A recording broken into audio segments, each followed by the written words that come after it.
हरे कृष्णा। भक्ति शास्त्री पाठ्यक्रम श्रीमद् भगवत गीता यथारूप। कल हमने जो चर्चा किया था उस पर थोड़ा रिवीजन करते हैं, क्योंकि आधा घंटा कनेक्शन कट हो गया था और वो रिकॉर्ड भी नहीं हो पाया ठीक से। तो कल हमने श्लोक क्रमांक 6 से प्रारंभ किया था, जिसमें भगवान कहते हैं कि कर्म करने का क्या भाव होना चाहिए। कर्म बिना आसक्ति के करना चाहिए या बिना कर्ता भाव के करना चाहिए, और फल की आशा के बिना करना चाहिए, और कर्तव्य मानकर करना चाहिए। भगवान का मत है, कोई भी जीव इस संसार में कर्म कर रहा है, वह फल की आशा रखता है, फल के प्रति आसक्त रहता है, अपने को कर्ता मान के कर्म करता है। लेकिन असली कर्म क्या है? भगवान स्पष्ट कहते हैं, जीव का भाव कर्म के पीछे ऐसा होना चाहिए कि बिना आसक्ति के वो कर्म करे, बिना कर्ता भाव के वह कर्म करे, और फल की आशा के बिना कर्म करे, और कर्तव्य मानकर कर्म करे।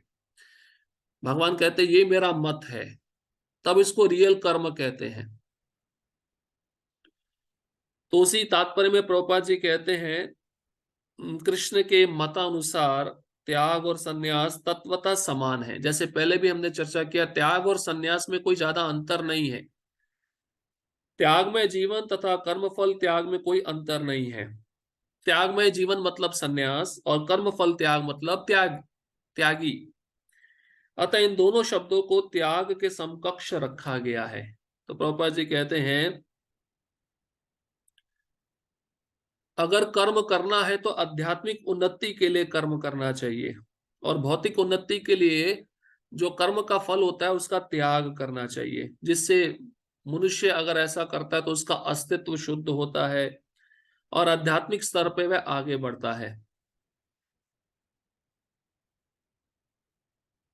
ऐसे कर्म करना चाहिए कि जिससे भगवत भक्ति का लाभ उठाया जा सके।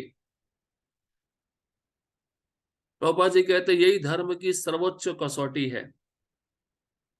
इसलिए भगवान कहते हैं, यज्ञ दान और तपस्या कभी भी त्यागना नहीं चाहिए। ये मनुष्यों को भी पावन करता है, पवित्र करता है। अगले श्लोक में भगवान कहते हैं, निर्दिष्ट कर्तव्यों को कभी त्यागना नहीं चाहिए। जैसे 4 वर्ण हैं, 4 आश्रम हैं, उसमें अपने अपने नियत कर्तव्य रहते हैं। ब्राह्मण का अपना कर्म है, क्षत्रिय का अपना निर्दिष्ट कर्तव्य है, तो उसका कभी त्याग नहीं होना चाहिए। और यदि कोई मोहवश इन नियत कर्मों का त्याग करता है तो ऐसा त्याग तामसी कहा गया है। तामसी त्याग के विषय में हमने एक उदाहरण श्रवण किया था। जैसे एक पति है, वो अपने पत्नी के दहेज पे जीना चाहता है, वो कमाना नहीं चाहता बाहर जाकर। या तो पत्नी कमाए, वो पैसा लेकर आए, उससे घर चले, पर वो आराम से घर में रहना चाहता है, वो कमाना नहीं चाहता। तो उस पति का कर्तव्य है कि बाहर जाकर निर्दिष्ट कर्तव्य करे, कर्म करे, और जो भी धन आए उससे परिवार का पालन पोषण करे। अब ऐसा नहीं करता तो ऐसे त्याग को वह तामसी कहा गया है। तो तात्पर्य में प्रभुपाद जी लिखते हैं कि सन्यासी को अपने लिए भोजन नहीं बनाना चाहिए, भगवान के लिए भोजन बनाना चाहिए। इसलिए प्रभुपाद जी दूसरा उदाहरण भी देते हैं कि सन्यासी को विवाह यज्ञ में सम्मिलित होना चाहिए, जिससे उसके शिष्य जो विवाह कर रहे हैं वह कृष्ण भावनामृत में आगे बढ़ सके। तो देखिए, गृहस्थ जीवन जब कृष्ण भावनामृतमय होता है तो बहुत अच्छा है, फिर उसमें कोई कमी नहीं होती। दोनों पति पत्नी भक्त रहते हैं, जो संतान होती है वह भी भक्त बनती है, उसको भी अच्छा प्रशिक्षण दिया जाता है। अगर विवाह ऐसा हो रहा है कि वहां पे भक्ति नाम की कोई चीज नहीं है, तो ऐसा विवाह में सम्मिलित नहीं होना चाहिए। जैसे हमने कल चर्चा किया था, 5 प्रकार के कर्म होते हैं। पहला होता है नित्य कर्म, जिसमें होम होता है, गायत्री होता है, और जपा होता है। लेकिन भक्तों के लिए नित्य कर्म कौन से है? सुबह मंगल आरती आना, भक्तों के संग में कीर्तन करना, जप करना, गुरु पूजा करना, तुलसी आरती करना, भक्तों के संग में प्रसाद लेना, ये भक्त के नित्य कर्म है जो भक्त कभी त्याग नहीं सकता। और ये कर्मों को करने से शुद्धि बहुत जल्दी होता है, हमारा हृदय मन बुद्धि बहुत जल्दी शुद्ध होता है, हम वैराग्य की तरफ बढ़ते हैं। तो इन कर्मों का कभी भी त्याग नहीं करना चाहिए, ये होता है नित्य कर्म। और दूसरा है फिर नैमित्तिक कर्म। वो नैमित्तिक कर्म कभी कभार करने पड़ते हैं, साल में कोई एक बार ऐसा उत्सव आ जाता है जिसमें उन नैमित्तिक कर्मों को करना पड़ता है, जिसमें 40 प्रकार के संस्कार हैं जो मनुष्यों से संबंधित होते हैं। और उन 40 प्रकार के संस्कारों में 16 संस्कार मुख्य माने गए हैं। ऐसे गर्भाधान संस्कार, सीमंत संस्कार, उपनयन संस्कार, मुंडन संस्कार, कर्ण छेदन संस्कार, विवाह संस्कार, ये संस्कार मनुष्यों से संबंधित है। इसको कहते हैं नैमित्तिक कर्म। ये भी पवित्र है लेकिन कभी कभार किए जाते हैं, व्यक्ति को ये भी त्यागने नहीं चाहिए। उसके पश्चात आता है काम्य कर्म, जैसे स्वर्ग जाने के लिए ज्योतिष्टोम यज्ञ करना, पुत्र प्राप्ति के लिए पुत्र कामेष्टि यज्ञ करना। ये भौतिक इच्छा के लिए किए जाते हैं, इसलिए इनका त्याग जरूरी है, क्योंकि अगर इन यज्ञों को हम करेंगे तो हम कभी भी भक्ति में प्रवेश नहीं कर पाएंगे, क्योंकि हमारी भौतिक इच्छा बनी रहेगी, हमारा हृदय शुद्ध नहीं हो पाएगा। इसलिए इन काम्य कर्मों को त्यागना जरूरी है।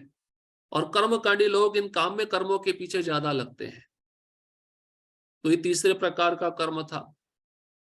और चौथा कर्म होता है प्रायश्चित कर्म। जब कोई व्यक्ति पाप करता है और पाप के फल से बचने के लिए प्रायश्चित जो किया जाता है उसको प्रायश्चित कर्म कहते हैं। जैसे प्रभुपाद जी उपदेशामृत में इसका उदाहरण भी दिए हैं। जो ईसाई लोग होते हैं वह सोमवार से लेकर शुक्रवार तक पाप करते हैं, और जब शनिवार आता है तो गिरजाघर में जाके प्रार्थना करते हैं कि 5 दिन में हमने जो पाप किया उससे हमें मुक्ति मिल जाए। और फिर जब सोमवार आता है तो फिर वे से पाप शुरू हो जाता है।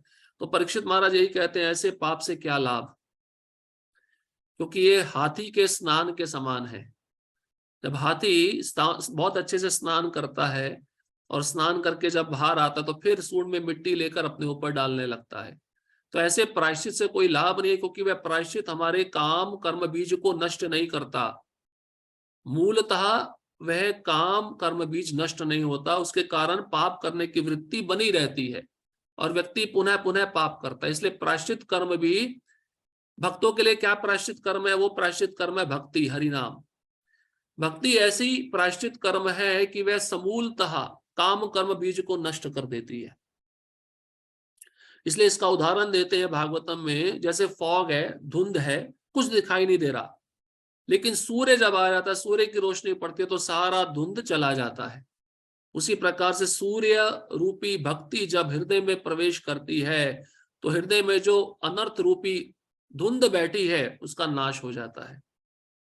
तो प्रायश्चित कर्म भक्तों के लिए हरिनाम है, श्रवण है, कीर्तन है। ये करने से भक्त के अंदर कभी भी पाप का कर्म बीज स्थापित नहीं होता। तो ये चौथे प्रकार का कर्म था प्रायश्चित कर्म। और छठवां कर्म जो था वह था निषिद्ध कर्म, जो शास्त्रों के विरुद्ध जब कोई व्यक्ति जाके करता है, 4 नियम भंग करता है, मदिरा पान करता है, परस्त्री गमन करता है और जुआ खेलता है, इसको निषिद्ध कर्म कहते हैं, जो जीव को कभी भी करना नहीं चाहिए। इसके विपरीत परिणाम भोगने को मिलते हैं। तो इस प्रकार से 5 प्रकार के कर्म बताए गए हैं। और फिर हमने यज्ञों के बारे में भी सुना था, जैसे यज्ञ, दान, तप, ये कभी भी त्यागना नहीं चाहिए। तो यज्ञ गृहस्थों के लिए देव यज्ञ होता है, नृ यज्ञ होता है, भूत यज्ञ होता है, पितृ यज्ञ होता है। तो देव यज्ञ होता है जो होम किया जाता है, जिसमें देवताओं के प्रति आहुति को डाला जाता है, ठीक है। फिर नृ यज्ञ होता है कि जो आपके घर में अतिथि आते हैं उनका सम्मान करना, उसका आदर करना, उनको भोजन कराना। और भूत यज्ञ होता है प्रत्येक प्राणी को खिलाना। जैसे हमने उदाहरण के रूप में सुना था, गाय थी तो गाय को सबसे पहला अन्न देना चाहिए, घर से निकलना चाहिए। और फिर भूत यज्ञ हो गया, नृ यज्ञ हो गया, पितृ यज्ञ जो पिंड, पितृ को पिंड दान दिया जाता है। तो ये यज्ञ गृहस्थों को करने चाहिए, लेकिन अगर गृहस्थ इन सब यज्ञों को नहीं कर पा रहा है तो संकीर्तन यज्ञ तो अवश्य करना चाहिए, जो इस कलयुग का धर्म है। और दान के विषय में तो भगवान पूर्व के अध्याय में सात्विक ज्ञान, राजसिक दान, तामसिक दान, इसके विषय में भी बताए हैं। तो दान उचित होना चाहिए, सत्व गुण में होना चाहिए, ये महत्वपूर्ण है। और सत्व गुण में कैसा दान होता है? उचित व्यक्ति को दिया जाता है, उचित काल में दिया जाता है, उचित स्थान में दिया जाता है, ये सब सोच समझ के करना चाहिए। और तपस्या भी तामसिक होती है, सात्विक होती है, राजसिक होती है। तो भक्तों के लिए तपस्या क्या है? सुबह सुबह जल्दी उठना, भगवान का दर्शन करना। इन तपस्याओं को, इन यज्ञों को, इन दान को कभी भी त्यागना नहीं चाहिए। क्यों? क्योंकि ये मनुष्य को पवित्र बनाते हैं, भगवान स्पष्ट बोले हैं। तो तामसी त्याग क्या है? जो मोहवश किया जाता है और निर्दिष्ट कर्तव्यों को समझकर नहीं किया जाता, अपने नियत कर्मों का व्यक्ति परित्याग कर देता है, उसको तामसी त्याग कहते हैं। फिर उसके पश्चात भगवान ने राजसिक त्याग बताया, जो कर्मों को कष्टप्रद समझकर शारीरिक क्लेश के भय से त्याग देता है कर्मों को। जैसे हमने इसका उदाहरण सुना था, वे व्यक्ति बाहर कमाने नहीं जाना चाहता। क्यों? क्योंकि इतना लंबा सफर करके कौन जाएगा, शरीर को क्लेश मिलेगा, दर्द होगा। तो ये इस भय से जब व्यक्ति अपने कर्म का त्याग करता है, उसको राजसी त्याग कहते हैं। मतलब अपने कर्मों को कष्टमय समझकर कि शरीर में क्लेश आएगा, इस भय से वह कर्म का त्याग कर देता है। इसको, इस त्याग को रजोगुनी कहते हैं। और इस त्याग से कभी भी उच्च फल की प्राप्ति नहीं होती। और फिर सात्विक त्याग में भगवान कहते हैं कि नियत कर्मों को कर्तव्य समझकर करता है, बिना भौतिक संगति के करता है, और फल की आसक्ति के बिना करता है, और कर्ता भाव समझकर नहीं करता। जैसे कोई गृहस्थ है तो भक्त भी है, लेकिन परिवार का पालन पोषण भी करना है, तो कर्तव्य समझकर बाहर जाके कमाएगा, जो भी धन आएगा उसको परिवार के पालन पोषण में भी लगाएगा और भक्ति में भी लगाएगा। और इससे उसके मन में कर्ता भाव उत्पन्न नहीं होगा कि मैं कर रहा हूं। ये भाव कभी भी भक्त के मन में उत्पन्न नहीं होता। बिना भौतिक संगति के करता है। तो प्रभुपाद जी उस तात्पर्य में लिखे हैं कि बहुत सारे हमारे संस्था के भक्त कारखाने में काम करते हैं, लेकिन वहां के लोगों से वह संग नहीं लेते, लेकिन वह केवल मात्र कृष्ण के लिए कार्य करते हैं। अपने को कारखाने के लोगों से भी जोड़ते नहीं है, अपने को कारखाने से भी जोड़ते नहीं है, लेकिन केवल कृष्ण के लिए कर्म करते हैं, कार्य करते हैं, और उसका फल कृष्ण को अर्पण करते हैं। तो ऐसा कर्म दिव्य स्तर पर माना जाता है, जिसको सात्विक त्याग कहते हैं। तो सात्विक त्याग क्या है? जो नियत कर्तव्य समझकर किया जाता है, समस्त भौतिक संगति का परित्याग करके किया जाता है, फल की आसक्ति के बिना किया जाता है, ऐसे त्याग को सात्विक त्याग कहा गया है। उसके पश्चात फिर भगवान जो सतोगुण में स्थित व्यक्ति होता है, वह त्यागी तो कहलाता ही है, लेकिन अशुभ कर्म होगा उससे घृणा भी नहीं करता है, और शुभ कर्म में लिप्त भी नहीं होता है, और कर्म के विषय में उसके मन में कोई संशय नहीं होता।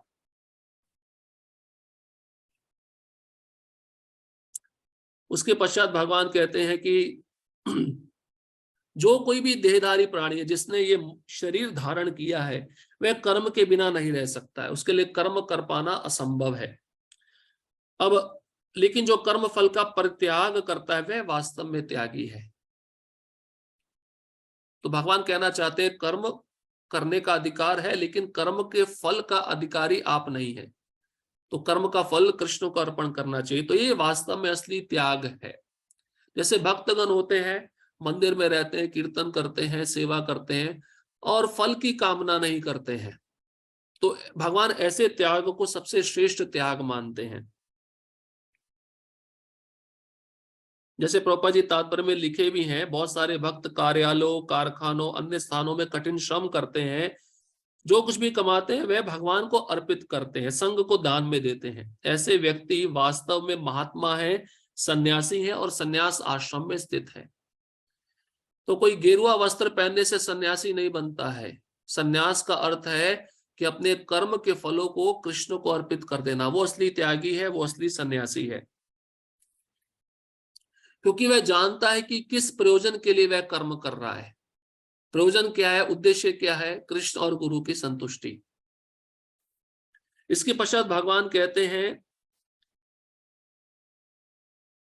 त्यागी वह नहीं है जो इच्छित और अनिच्छित तथा मिश्रित इन 3 प्रकार के कर्म फल मृत्यु के बाद उसको मिलते हैं। मतलब जो अपने कर्म का फल त्याग नहीं कर रहा है, भगवान को अर्पण नहीं कर रहा है, तो मरने के बाद उसको 3 प्रकार का कर्म फल भोगना पड़ेगा।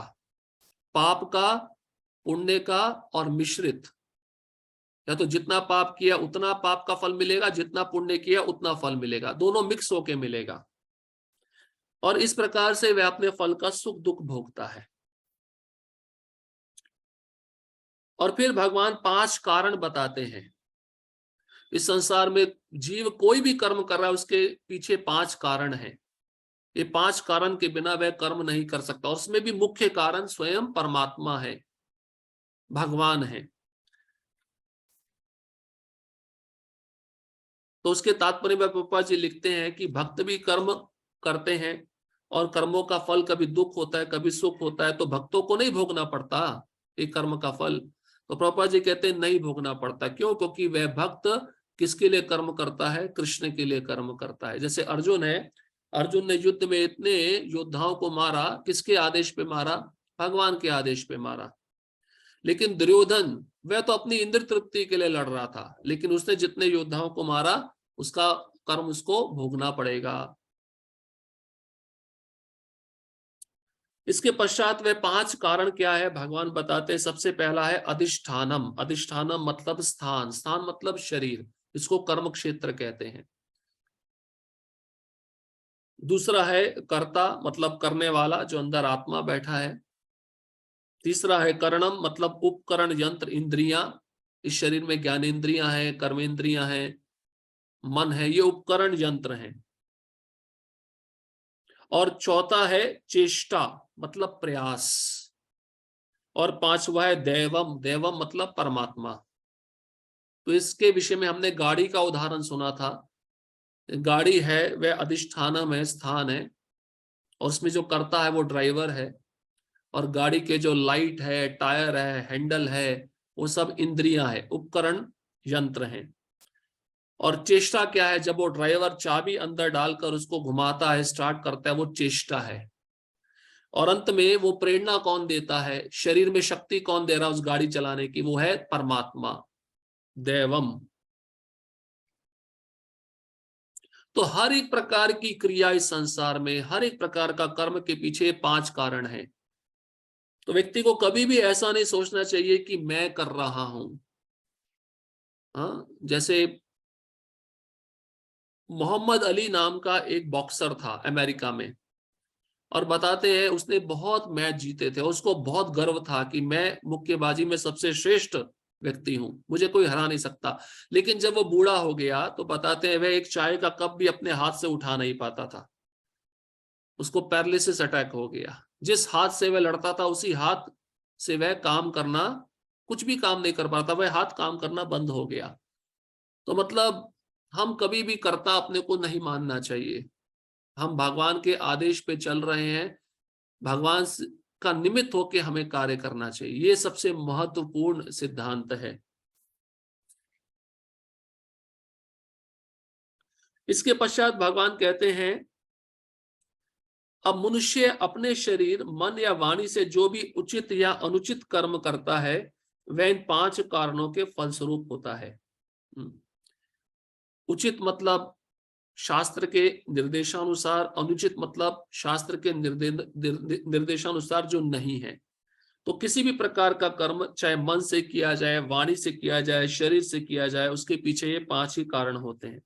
लेकिन हमें ये समझना आवश्यक है कि अनुचित जो कर्म है, जो शास्त्र के निर्देशानुसार नहीं है, वो भगवान के द्वारा प्रेरित नहीं होता, वो जीव की इच्छा के द्वारा प्रेरित होता है। लेकिन भगवान उसको वह सुविधा देते हैं। वे सब फैसिलिटी देते हैं उसको कर्म करने की। तो ऐसा नहीं सोचना है कि चलो आतंकवादी लोग हैं, ये दूसरों को मार रहे तो इसके पीछे दैवम परमात्मा का हाथ है। नहीं, वो जीव की प्रबल इच्छा होती है, क्योंकि तामसी चेतना होती है। तामसी चेतना में व्यक्ति अपने को भी कष्ट पहुंचाना चाहता है, दूसरों को भी कष्ट पहुंचाना चाहता है। फिर भगवान कहते हैं जो इन 5 कारणों को कर्ता मानकर नहीं देखता, वह निश्चित बुद्धिमान नहीं है, और वह वस्तुओं को सही रूप में नहीं देखता। मतलब अपने को कर्ता मान रहा है, लेकिन 5 कारणों को कर्ता नहीं मानता। और उसमें सबसे बड़ी बात है देवम, परमात्मा को तो कर्ता मानता ही नहीं है। ऐसा व्यक्ति बुद्धिमान नहीं है, और वह इस संसार की वस्तुओं को वास्तविक रूप में नहीं देख पाता, सही रूप में नहीं देख पाता। और उसके अगले श्लोक में भगवान कहते हैं जो कर्ता के भाव को समझ चुके हैं, जो अपने को कर्ता नहीं मानते, भगवान को परम कर्ता मानते हैं, वे मिथ्या अहंकार से प्रेरित नहीं होते, उनकी बुद्धि बंधी हुई नहीं है, और इस संसार में वे मनुष्यों को मारते हुए भी नहीं मारते, क्योंकि वह कर्मों में बंधते नहीं है।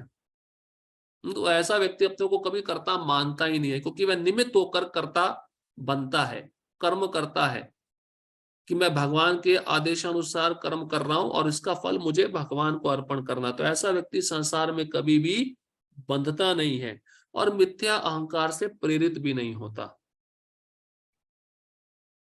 उसके तात्पर्य में प्रभुपाद जी अंतिम में एक उदाहरण देकर समझा रहे हैं। जैसे श्रेष्ठ अधिकारी है, उसकी आज्ञा से सेनापति जब सिपाही को ऑर्डर देता है युद्ध करने के लिए, और वह सिपाही किसी दूसरे देश के सिपाही को मारता है युद्ध के समय, तो उसको दंड नहीं दिया जाता, उसको पुरस्कार दिया जाता है।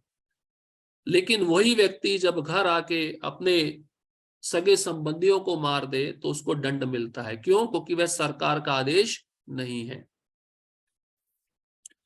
तो भगवान की आज्ञा के अनुसार किया गया कर्म जो स्वयं भक्ति है, उसमें किसी भी प्रकार का पाप पुण्य का फल नहीं मिलता।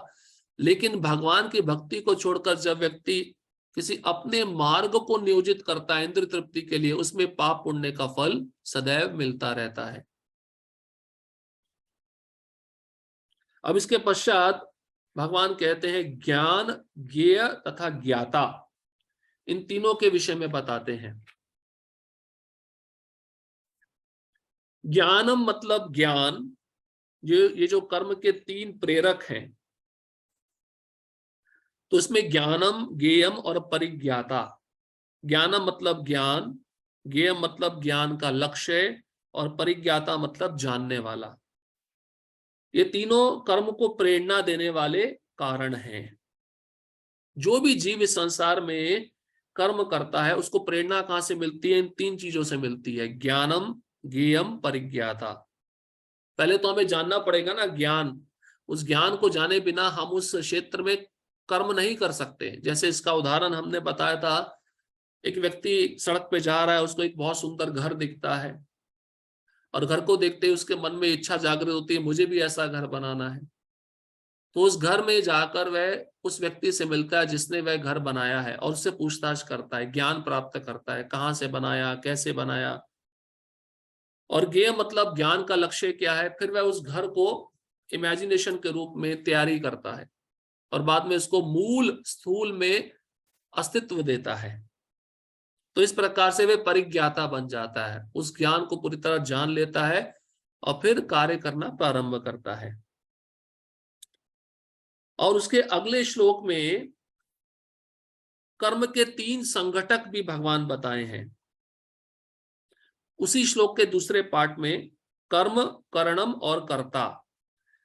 कर्म मतलब जिसके द्वारा ये कर्म किया जाता है, ये शरीर। करणम मतलब इंद्रियां, और कर्ता मतलब करने वाला। तो ये 3 जो कर्म के 3 संघटक हैं और 3 कर्म के 3 प्रेरक हैं, ये 6 मिलकर पूरे कार्य को संपन्न करते हैं, पूरा करते हैं।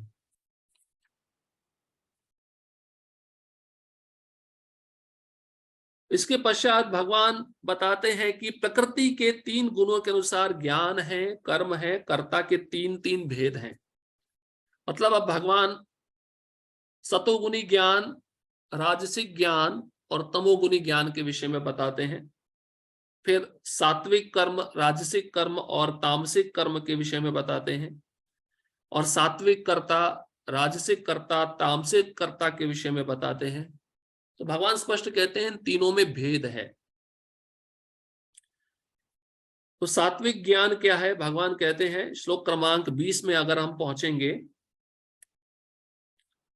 सात्विक ज्ञान है जो देवता, मनुष्य, जानवर, पशु पक्षी, जलचर, पौधा इत्यादि, इन सब में आध्यात्मिक प्रकृति आत्मा को देखता है। बाहर से उसको भौतिक शरीर लग रहा है, लेकिन अंदर से वह आध्यात्मिक प्रकृति, परा प्रकृति आत्मा का दर्शन कर रहा है। इसको कहते हैं सात्विक ज्ञान। और राजसिक ज्ञान क्या है? जिससे कोई व्यक्ति विभिन्न प्रकार के शरीरों में विभिन्न प्रकार के जीवों को देखता है।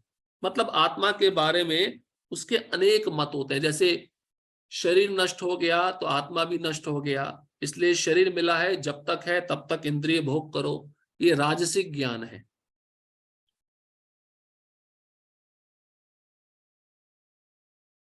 इसके पश्चात सात्विक ज्ञान क्या है? क्षमा करिए, तामसिक ज्ञान क्या है? उसके बारे में भगवान श्लोक क्रमांक 22 में बताते हैं। वे कहते हैं ऐसा ज्ञान जिससे मनुष्य किसी एक प्रकार के कार्य को जो अति तुच्छ है, सब कुछ मानकर सत्य को जाने बिना उसमें लिप्त रहता है, तामसी कहा जाता है। जैसे उदाहरण है कि पशु वध, तो पशु को वध करते रहना तुच्छ कार्य है, लेकिन उसी को सब कुछ मानता है अपनी जीभ की तृप्ति के लिए, और सत्य को जानना नहीं चाहता है कि ये पशु जिसका मैं वध कर रहा हूं, अगले जीवन में वह पशु मेरा भी वध करेगा। तो ऐसे कार्य में लिप्त रहता है, इसको तामसी ज्ञान कहते हैं।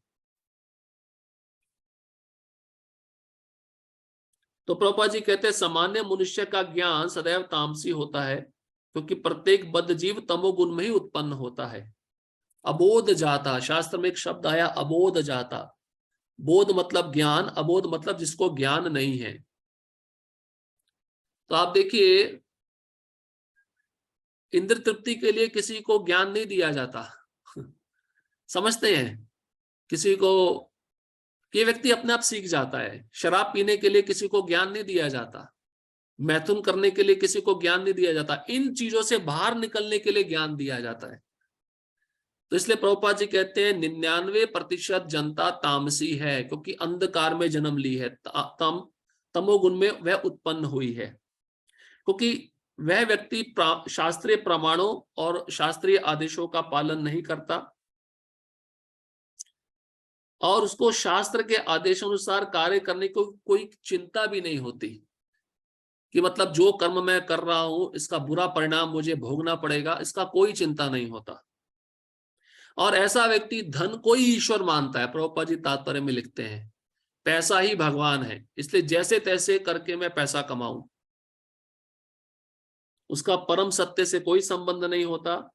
वह खाली खाने, सोने, रक्षा करने और मैथुन करने में ही लिप्त रहता है। ऐसा ज्ञान तमोगुनी ज्ञान कहा गया है, तामसी ज्ञान कहा गया है, जो केवल शरीर से संबंधित होता है।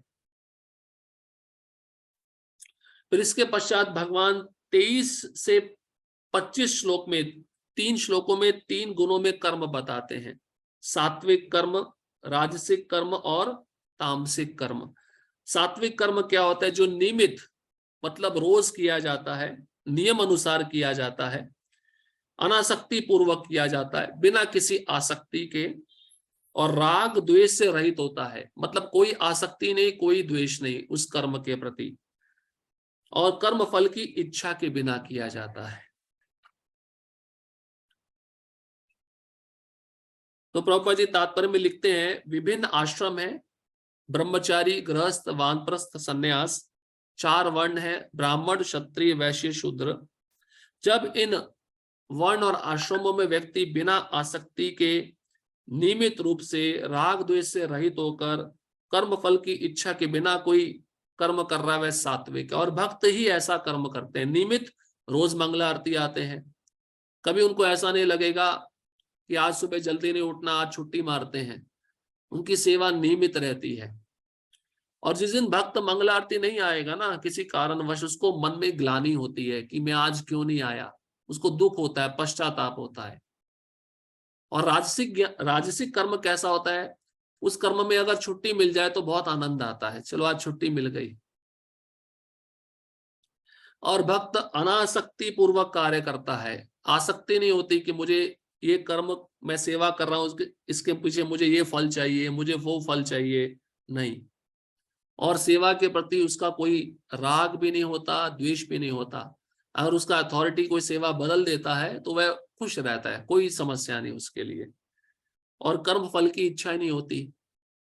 हाँ, भक्त ये भगवान से मांगता है कि मुझे आपके चरणों में रति बनी रहे, प्रेम बना रहे, मुझे आपके भक्तों का संग मिलता रहे, ये उसकी फल की इच्छा होती है। ये कोई भौतिक फल नहीं है, ये तो आध्यात्मिक फल है।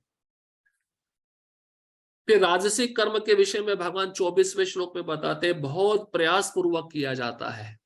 मतलब मिलना कठिन है, उस वस्तु को प्राप्त करना कठिन है, लेकिन उस वस्तु को प्राप्त करने के लिए बहुत प्रयास करता है, अथक परिश्रम करता है। इसको उग्र कर्म भी कहते हैं। इसका उदाहरण है रात को फैक्ट्रियों में काम करना, ये राजसिक कर्म है। रात भर फैक्ट्री चलाते रहना, जो इचलकरंजी में सबसे मशहूर है। ये सब जगह हो रहा है, एक जगह नहीं है। और अपनी इच्छा पूर्ति के लिए कर्म करता है। हाँ, कुछ पाने की इच्छा है तो मतलब कर्म करेगा, बहुत प्रयास करेगा, उससे जो पैसा आएगा उस वस्तु को खरीदेगा, अपनी इच्छा की पूर्ति करेगा। तीसरा है अहंकार के साथ करता है, मैं कर रहा हूं, मैं करता हूं, ये उसका भाव रहता है, इसको राजसिक कर्म कहते हैं। फिर भगवान 25वें श्लोक में तामसिक कर्म बताते हैं, तमस में किया हुआ। ऐसे लोग यमदूतों द्वारा बंधनकारी होते हैं, यमदूत ही उनको लेने के लिए आते हैं, तामसी कर्म करने वालों को। ऐसा कर्म विनाशक होता है, विनाशक मतलब विनाश करने वाला होता है, स्वयं तथा दूसरों को हानिकारक है। स्वयं के लिए तो हानिकारक है ही, दूसरों के लिए भी कष्ट पहुंचाने वाला है। इसके उदाहरण हमने सुना था, आतंकवादी जो दूसरों को मारते रहते हैं। दूसरा प्रभुपाद जी कहते हैं साइंटिस्ट, जिन्होंने बहुत सारे विनाशकारी बमों को निर्माण कर लिया है। और अगला लक्षण है परिणाम पर विचार किए बिना करता है, इसका क्या परिणाम होगा कुछ पता नहीं, और शास्त्र के उल्लंघन करके कर्म करता है और मोहवश होके कर्म करता है, इसको तामसिक कर्म कहते हैं। फिर उसके आगे हमने एक श्लोक किया था, 3 गुणों में कर्ता, 26वां श्लोक तक हम किए थे। इसमें पहला है सात्विक कर्ता, जो विरक्त होकर कार्य करता है, जिसके अंदर वैराग्य रहता है और अहंकार रहित होकर करता है, कर्म करता है, उसमें अहंकार नहीं होता। दृढ़ संकल्प, करना ही है, उत्साह बना रहता है और सफलता तथा असफलता में अविचलित रहता है। जैसा उदाहरण हमने सुना था श्रील प्रभुपाद जी।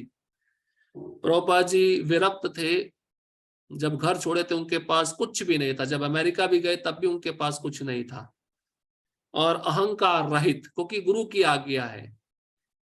जब भी प्रभुपाद जी को पूछा गया कि आपने इतनी बड़ी संस्था स्थापित की, इसका श्रेय आपको जाता है, वे कहते इसका श्रेय मेरे को नहीं, मेरे गुरु महाराज को जाता है। प्रभुपाद में बिल्कुल भी अहंकार नहीं था। और तीसरा है दृढ़ संकल्प, कितनी विपदाएं आई, कितने कष्ट आए उस मार्ग में, फिर भी प्रभुपाद जी अपने संकल्प में दृढ़ थे। चौथा है उत्साही, हमेशा उत्साह रहता था प्रभुपाद जी में, कैसे कृष्ण का और अच्छे से प्रचार किया जाए। अकेले थे लेकिन फिर भी उन्होंने उत्साह छोड़ा नहीं। और सफलता असफलता, इसका परिणाम क्या होगा, अविचलित भाव। सफलता मिली तब भी प्रसन्न नहीं, असफलता मिली तब भी दुख नहीं। तो भक्त को इस तरह से कर्ता बनना चाहिए, सात्विक कर्ता। अब आज हम प्रारंभ करते हैं 27वें श्लोक से, जिसमें भगवान राजसिक कर्ता बताएंगे।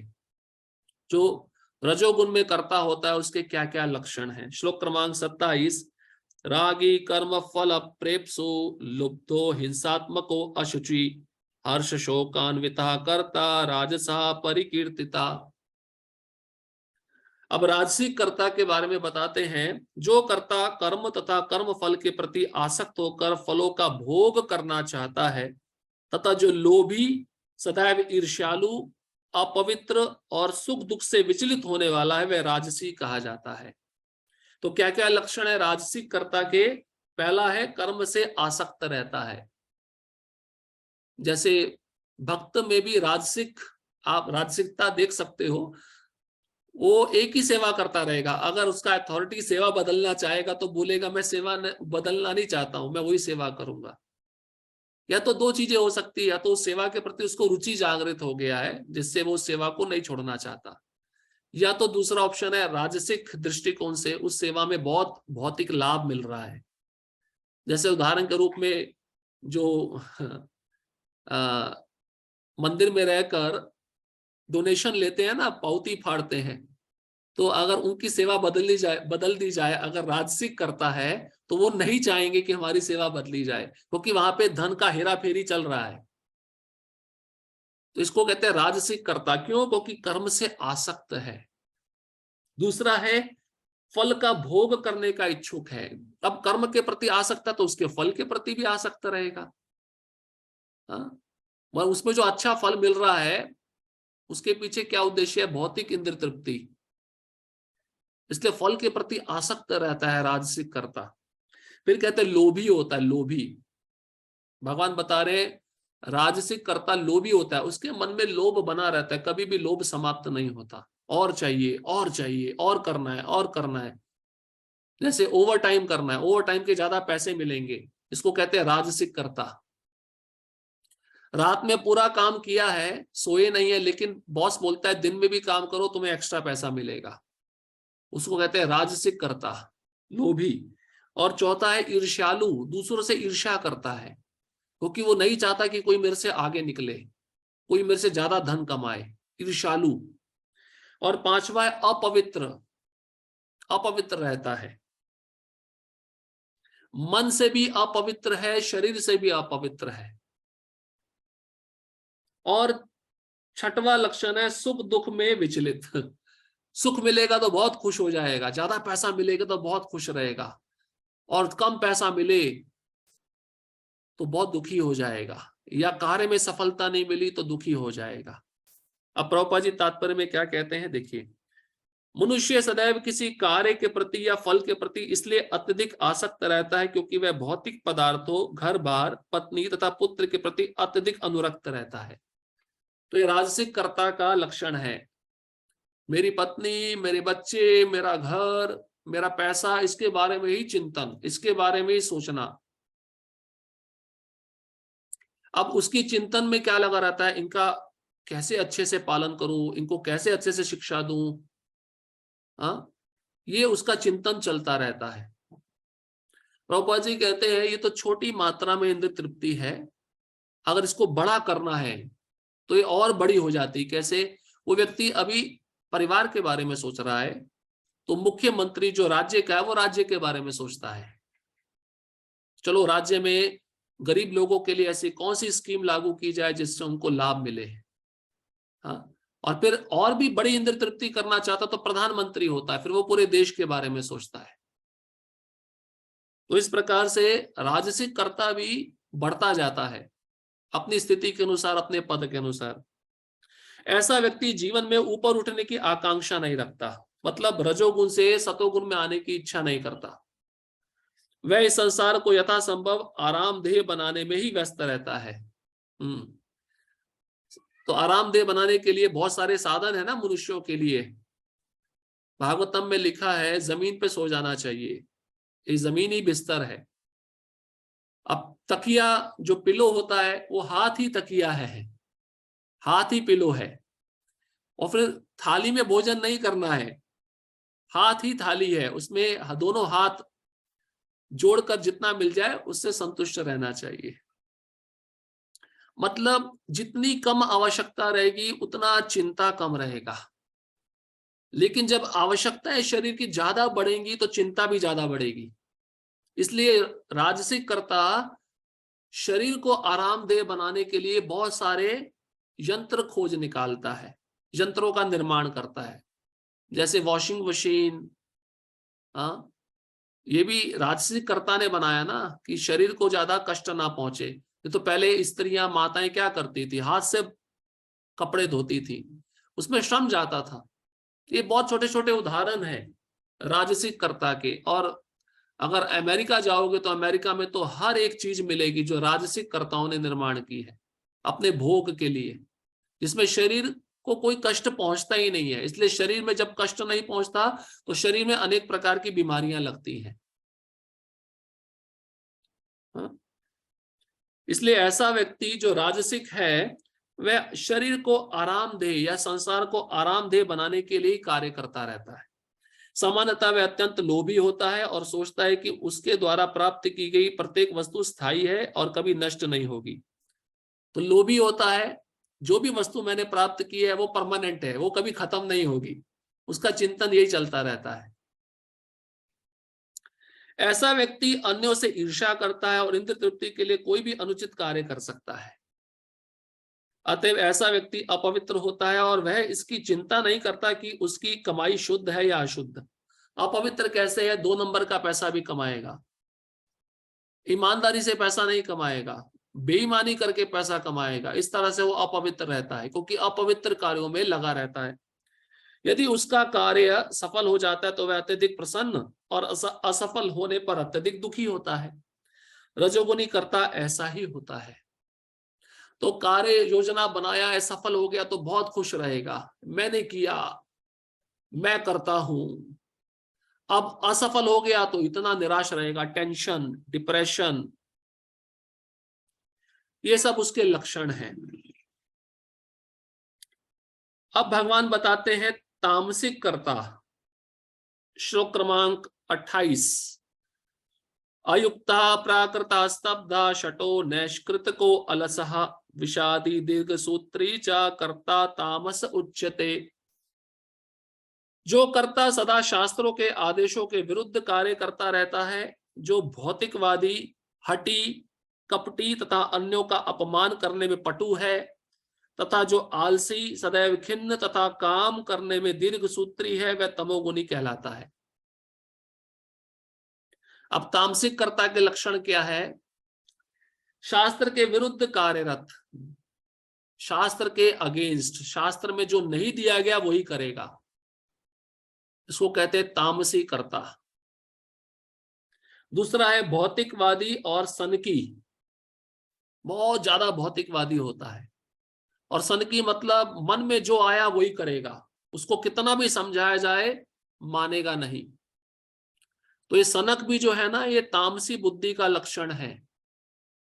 अब कई भक्त होते हैं ना आश्रम में, उनको बोला जाता है ऐसा मत करो, वैसा करो, नहीं, वो अपनी बुद्धि के अनुसार ही करेंगे, मतलब तमस में है, तामसी स्थिति में है, क्योंकि सुनना नहीं चाहते हैं, सत्वगुण में आना नहीं चाहते हैं। और तीसरा है हठी। हठी मतलब स्तब्ध, स्तब्ध मतलब जो ठान लिया उसे करना ही है, अब उसका परिणाम क्या होगा उससे कुछ लेना देना नहीं। कपटी, कपट करेगा, दूसरों के साथ धोखा देगा, ये तामसी कर्ता का लक्षण है। धोखे से पैसा कमाएगा, धोखा देगा, कपटी होगा। और अगला लक्षण है अन्यों का अपमान करने में पटु होता है। दूसरों के साथ कैसा व्यवहार करना है, दूसरों के साथ कैसा आचरण करना है, इसके बारे में उसको कुछ भी पता नहीं होता। इसलिए दूसरों के साथ कैसा व्यवहार होता है, अपमान करता है दूसरों का, उसमें पटु होता है। अगला है आलसी। आलसी मतलब जो काम दिया है उसको आगे आगे करता रहेगा, कल करूंगा, अब कल भी आ जाएगा तो फिर बोलेगा परसों करूंगा, ऐसे उस कार्य को बढ़ाता रहता है, आलसी रहता है। और खिन्न, खिन्न मतलब दुखी, विषादग्रस्त, टेंशन, डिप्रेशन, ये सब लक्षण है उसके। और अंत में दीर्घ सूत्री। दीर्घ सूत्री कहते हैं ऊग ऊग कर काम करने वाला, मतलब देर लगाने वाला और लंबा खींचो। जैसे गवर्नमेंट ऑफिसर होते हैं ना, देखा है ना, ये तामसी कर्ता के लक्षण है। आप गवर्नमेंट ऑफिस में चले जाओ, कोई जमीन का काम करवाना है, वो फाइल पड़ी रहेगी, जब तक पैसा नहीं दिया जाएगा वो फाइल आगे नहीं बढ़ेगी। वो सब तामसी करता है, दीर्घ सूत्री, ऊग ऊग कर काम करने वाला। मतलब हम कल करेंगे, परसों करेंगे, करते करते साल बीत जाता है, महीने बीत जाते हैं, वो काम नहीं होता। तात्पर्य, शास्त्रीय आदेशों से हमें पता चलता है कि हमें कौन सा काम करना चाहिए और कौन सा नहीं करना चाहिए। जो लोग शास्त्रों के आदेशों की अवहेलना करके अकरणीय कार्य करते हैं, प्रायः भौतिकवादी होते हैं। अकरणीय मतलब ऐसे कर्म जो नहीं करने चाहिए। वह प्रकृति के गुणों के अनुसार कार्य करते हैं, शास्त्रों के आदेशों के अनुसार नहीं। मतलब जिस गुण में होंगे वो कर्म करेंगे, लेकिन शास्त्र में जो दिया वो नहीं करेंगे। ऐसे कर्ता भद्र नहीं होते और सामान्यतः सदैव कपटी, धूर्त तथा अन्यों का अपमान करने वाले होते हैं। वे अत्यंत आलसी होते हैं, काम होते हुए भी उसे ठीक से नहीं करते और बाद में करने के लिए उसे एक तरफ रख देते हैं, अतः वे खिन्न रहते हैं। जो काम 1 घंटे में हो सकता है उसे वे वर्षों तक घसीटते जाते हैं। वे दीर्घ सूत्री होते हैं, ऐसे कर्ता तमोगुनी होते हैं। काम ठीक से नहीं करेंगे। हाँ, अगर कोई व्यक्ति काम को करने के लिए पैसा भी दे दे, पैसा लेके भी काम नहीं करेंगे, और कर भी दिया तो ठीक से नहीं करेंगे, ये भी तामसी कर्ता का लक्षण है।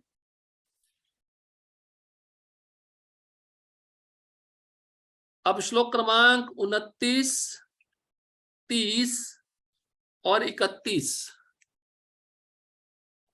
इसमें बुद्धि के बारे में बता रहे हैं। सात्विक बुद्धि, राजसिक बुद्धि और तामसिक बुद्धि।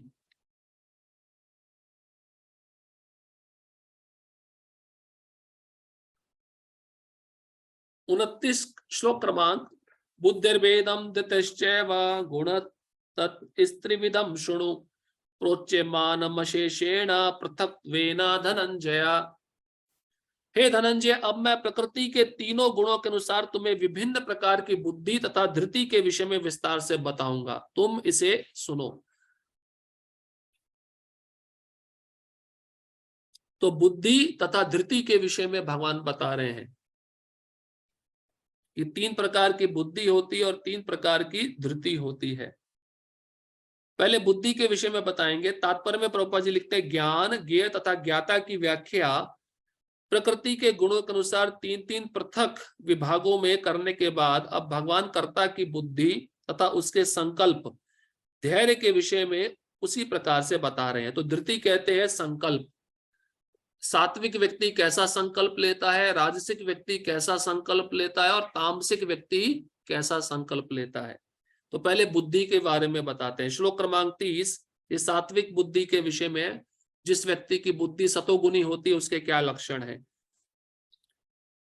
प्रवृत्तिम च निवृत्तिम च कार्य कार्य भया भय बंधम मोक्षम च या वेत्ति बुद्धि सा पार्थ सात्विकी।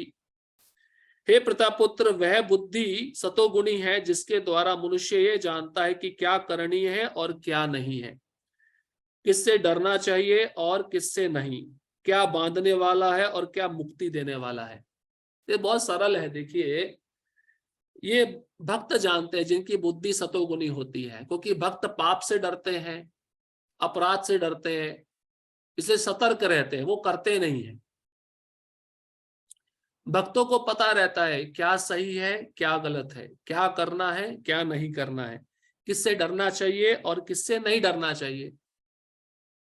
डरना किससे चाहिए? पाप से डरना चाहिए, गुरु से डरना चाहिए, भगवान से डरना चाहिए। ये भक्त की सतोगुनी बुद्धि होती है। और क्या बांधने वाला है और क्या मुक्त करने वाला है। इस संसार का प्रत्येक कर्म जो कृष्ण से संबंधित नहीं है वो बांधने वाला है, और संसार का प्रत्येक कर्म जो अपनी इंद्र तृप्ति के लिए किया जाता है, क्षमा करिए, जो भगवान की भक्ति है, सेवा है, प्रत्येक कर्म जो भगवान से संबंधित होता है वो मुक्ति दिलाने वाला है। लेकिन अपने लिए किया गया कर्म जो इंद्र तृप्ति में होता है वो बांधने वाला है। ये भक्त को पता रहता है, तो इसलिए उसकी बुद्धि सतोगुनी होती है। तात्पर्य, शास्त्रों के निर्देशानुसार कर्म करने को, यहाँ उन कर्मों को करना जिन्हें किया जाना चाहिए प्रवृत्ति कहते हैं। जिन कार्यों का इस तरह निर्देश नहीं होता वह नहीं किए जाने चाहिए। जो व्यक्ति शास्त्रों के निर्देशों को नहीं जानता वह कर्मों तथा उनकी प्रतिक्रिया से बंध जाता है। जो बुद्धि अच्छे बुरे का भेद बताती है वह सात्विकी है। तो क्या लक्षण है सतोगुनी बुद्धि के? पहला है क्या करणीय है और क्या नहीं, मतलब क्या करना चाहिए क्या नहीं करना चाहिए, किससे डरना चाहिए और किससे नहीं, और क्या बांधने वाला है क्या मुक्ति देने वाला है। तो मनुष्य शरीर मिलता है तो उसमें कुछ नियम होते हैं, कुछ करना होता है कुछ नहीं करना होता है। करना क्या होता है? 16 माला का जप, हाँ, 4 नियम का पालन, विभिन्न प्रकार की तपस्याएं होती हैं, गुरु के और शास्त्र के निर्देशानुसार कर्म करना चाहिए। ये करणीय बातें हैं सतोगुनी बुद्धि वाले व्यक्ति के लिए। और अकरणीय क्या है? 4 नियम जो बताए गए हैं उनका अच्छे से पालन करना, मांस भक्षण ना करना, मदिरा पान ना करना, परस्त्री पर पुरुष संग ना करना, जुआ ना खेलना, ये अकरणीय है। तो सतोगुनी बुद्धि वाला व्यक्ति इसको अच्छे से जानता है। अब भगवान अगले श्लोक में रजोगुनी बुद्धि के विषय में बताते हैं, राजसी बुद्धि।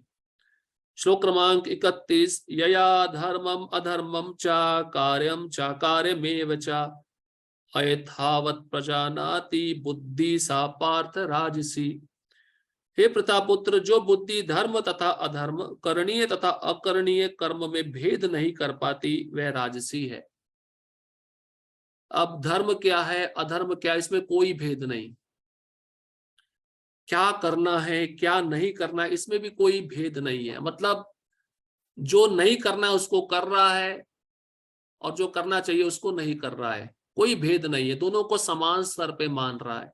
इसको राजसी बुद्धि कहते हैं। और अधिकतर लोग इस संसार में इसी बुद्धि के शिकार है, राजसी या तामसी। क्योंकि लोग जानते ही नहीं है ठीक से कि मनुष्य शरीर किसके लिए मिला है, इस मनुष्य शरीर के बाद इसके पीछे क्या प्रयोजन है, क्या उद्देश्य है। इसलिए अपने को इंद्र तृप्ति में लगाते हैं, जो नहीं करना चाहिए। इसलिए करणीय को अकरणीय मान लेते हैं, अकरणीय को करणीय मान लेते हैं।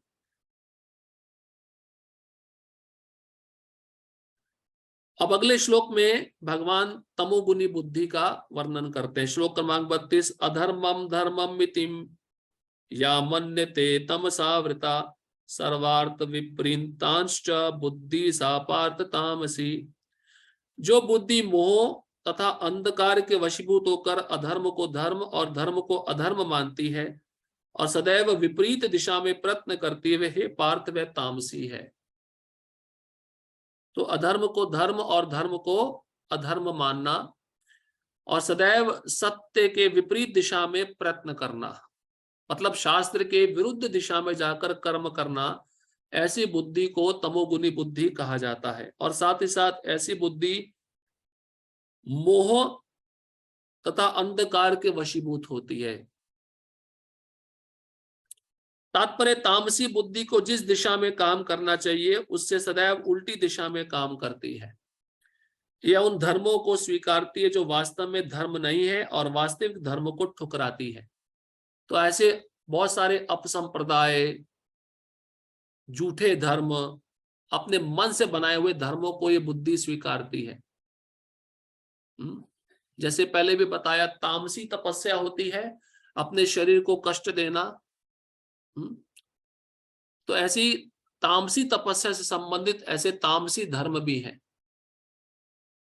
हाँ, जैसे इसके उदाहरण है, देखिए अब महाराष्ट्र में बहुत बार देखा जाता है कि बहुत बड़े मेला लगता है ना, मेला जो बहुत सारे अंगारे बिछाए जाते हैं उसपे चलना, हाँ, और बहुत सारे पशुओं का वध करना, ये तामसी बुद्धि इसमें ज्यादा प्रेरित रहती है। कभी आपने देखा होगा कई ऐसे लोग होते हैं जो सुई लेते हैं, सुई भाला लेते हैं, जीभ के अंदर घुसा देते हैं, हाँ, ये आपने देखा होगा दृश्य, तामसी बुद्धि के लक्षण है सब, क्योंकि बिल्कुल शास्त्र के विपरीत दिशा में काम करना। तो जो सही धर्म है उसको ठुकरा देती है ऐसी बुद्धि। जैसे कृष्ण भावनामृत, ये सबसे सच्चा धर्म है, श्रेष्ठ धर्म है, इसको भागवत धर्म कहते हैं, इसको स्वीकार नहीं करेगी बुद्धि। लेकिन शरीर को कष्ट पहुंचाना या शरीर से कोई इंद्र तृप्ति का लाभ मिल रहा है, मोहवश, अंधकारवश, तो ऐसे धर्म को जल्दी स्वीकार करती है। ऐसी बुद्धि को तामसी कहा जाता है। अब देखिए प्रभुपाद जी आगे कहते हैं, अज्ञानी मनुष्य महात्मा को सामान्य व्यक्ति मानते हैं और सामान्य व्यक्ति को महात्मा स्वीकार करते हैं। तो कोई सच्चा साधु होगा, उसको सामान्य व्यक्ति मानकर उसका तिरस्कार कर देंगे, और कोई सामान्य व्यक्ति होगा उसको साधु मानकर उसका वाहवाही करेंगे। ये तामसी बुद्धि का लक्षण है। वे सत्य को असत्य तथा असत्य को सत्य मानते हैं। वे सारे कर्मों में कुपथ ग्रहण करते आते हैं, उनकी बुद्धि तामसी होती है। एक होता है सुपथ मतलब अच्छा मार्ग, एक होता है कुपथ मतलब कुमार्ग, गलत मार्ग। तो तामसी लोगों की बुद्धि गलत मार्ग में सबसे ज्यादा लगी रहती है। अब श्लोक क्रमांक 33, 34 और 35, 3 श्लोकों में 3 गुणों में धृति, धृति मतलब संकल्प, सात्विक व्यक्ति कैसा संकल्प लेता है, राजसिक व्यक्ति कैसा संकल्प लेता है, और तामसिक व्यक्ति कैसा संकल्प लेता है, उसके विषय में भगवान बता रहे हैं। श्लोक क्रमांक 33, धृत्या यया धार्यते मना प्राणेन्द्रिया क्रिया योगेना व्यभिचारिण्या धृति सा पार्थ सात्विकी। हे प्रतापुत्र, जो अटूट है, जिसे योगाभ्यास द्वारा अचल रहकर धारण किया जाता है, और जो इस प्रकार मन प्राण तथा इंद्रियों के कार्यकलापों को वश में रखती है, वह धृति सात्विक है। मतलब भक्ति के द्वारा जब संकल्प भक्ति में लगा रहता है, मन और इंद्रियां वश में होती हैं, संयम में होती हैं, तो ऐसी धृति को सात्विक कहते हैं। मतलब अटूट श्रद्धा, योगाभ्यास मतलब भक्ति के द्वारा अचल रहकर वह सिद्धि प्राप्त करता है, मन प्राण और इंद्रियों को वश में रखता है, ऐसी धृति, ऐसा संकल्प सात्विक होता है। तात्पर्य, योग परमात्मा को जानने का साधन है। जो व्यक्ति मन प्राण तथा इंद्रियों को परमात्मा में एकाग्र करके दृढ़ता पूर्वक उनमें स्थित रहता है, वही कृष्ण भावना में तत्पर होता है। ऐसी धृति सात्विक होती है। अव्यभिचारिण्य शब्द अत्यंत महत्वपूर्ण है, क्योंकि वह यह सूचित करता है कि कृष्ण भावनामृत में तत्पर मनुष्य कभी किसी दूसरे कार्य द्वारा विचलित नहीं होता। तो ये अव्यभिचारिण्य, ये शब्द हमने पहले भी सुना है। हाँ, ऐसी भक्ति जो केवल भगवान पे स्थित है, किसी दूसरे पथ पे नहीं जा रही, तो ऐसी बुद्धि को अव्यभिचारिण्य बोलते हैं। अखंडित, एकाग्र। तो प्रभुपाद जी भक्तों के विषय में बता रहे हैं, भक्तों की जो धृति होती है सात्विक होती है, क्योंकि उन्होंने मन प्राण इंद्रियों को वश में किया होता है भक्ति योग के द्वारा। यहाँ पे योगाभ्यास का अर्थ है भक्ति योग, और इस भक्ति योग का वह दृढ़ता पूर्वक पालन करते हैं, उसमें स्थित रहते हैं। ऐसी धृति सात्विक कही जाती है। और ऐसा भक्त जब अन्य क्रियाकलापों को देखता है, उसके जीवन में भी कुछ ऐसी घटनाएं होती हैं, उन घटनाओं को देखकर वह विचलित नहीं होता, इसलिए यहाँ पे शब्द आया है अव्यभिचारिण्य, मतलब ऐसा संकल्प जो तोड़ा नहीं जा सकता, जो निरंतर चलता रहता है, एकाग्र भाव से चलता है, उसको कहते हैं सात्विकी धृति, सात्विकी संकल्प। जैसे बहुत सारे भक्त लंबे समय से कृष्ण भावनामृत का पालन कर रहे हैं, तो उनकी धृति कैसी है? सात्विक धृति है। उनके जीवन में भी भक्ति में बहुत सारे कष्ट आते हैं, लेकिन वे विचलित नहीं होते। क्यों? क्योंकि उन्होंने अपना मन इंद्रियां किसको अर्पण किया है? भगवान कृष्ण को अर्पण किया है। और इस योगाभ्यास में वे तत्पर निरंतर लगे रहते हैं। तो ये सात्विक धृति है। अब राजसी धृति, उसका लक्षण भगवान 34वें श्लोक में बताते हैं। यया तु धर्म कामार्थान धृत्या धार्यते अर्जुना प्रसंगेन फलाकांक्षी धृति सा पार्थ राजसी। लेकिन हे अर्जुन, जिस धृति से मनुष्य धर्म अर्थ तथा काम के फलों में लिप्त बना रहता है वह राजसी है। तो ऐसा संकल्प जो इंद्र तृप्ति वाला हो, जो मन बुद्धि को नियंत्रण में नहीं लाता, जिस संकल्प से मनुष्य पैसे के बारे में सोचता है, इंद्र तृप्ति के बारे में सोचता है और उसी में लिप्त रहता है, ऐसी धृति, ऐसा संकल्प राजसी है। तात्पर्य, जो व्यक्ति धार्मिक या आर्थिक कार्यों में कर्म फलों का सदैव आकांक्षी होता है, जिसकी एकमात्र इच्छा इंद्र तृप्ति होती है तथा जिसका मन, जीवन तथा इंद्रियां इस प्रकार संलग्न रहती है, वह रजोगुनी होता है। मतलब उसकी धृति, उसका संकल्प रजोगुनी कहलाता है। अब पैसा भी कमाएगा तो उसमें भी फल के प्रति आसक्त रहेगा, वो पैसे का पूरा उपयोग अपने इंद्र तृप्ति में करेगा, उसका मन इंद्र तृप्ति में लगा रहता है, इंद्रियां इंद्र तृप्ति में लगी रहती है, पूरा जीवन भोग में लगा रहता है। इस प्रकार का संकल्प, इस प्रकार की धृति राजसी कहलाती है। इसको समझना कोई मुश्किल नहीं है, ये बहुत सरल है और सरल भाषा में भगवान बता रहे हैं। अब तामसी व्यक्ति का धृति कैसा होता है, उसके क्या लक्षण है? श्लोक क्रमांक 35। यया स्वप्नम भयम शोकम विषादम मदमेव च न विमुच्यति दुर्मेधा धृति सा पार्थ तामसी। हे पार्थ, जो धृति स्वप्न, भय, शोक, विषाद तथा मोह के परे नहीं जाती, ऐसी दुर्बुद्धि पूर्ण धृति तामसी है। मतलब संकल्प लिया है, धृति कैसी है? भय के कारण आगे नहीं बढ़ पा रहा, उसको डर रहता है, और शोक रहता है। शोक किस बात का? अगर ये मैंने संकल्प पूरा नहीं कर पाया तो उसका क्या परिणाम होगा। विषाद, खिन्न मतलब दुखी, विषाद मतलब दुखी रहता है। और उसकी धृति मोह से परे जाती नहीं, मोह ने जकड़ा हुआ होता है। तो ऐसे व्यक्ति का धृति तामसी होता है। अब स्वप्न भी देखता है तो स्वप्न में उसको सब चीज सत्य दिखती है, वो डर जाता है। तो ऐसे व्यक्ति की धृति तामसी होती है। तात्पर्य, इससे यह अर्थ नहीं निकालना चाहिए कि सतोगुनी मनुष्य स्वप्न नहीं देखता।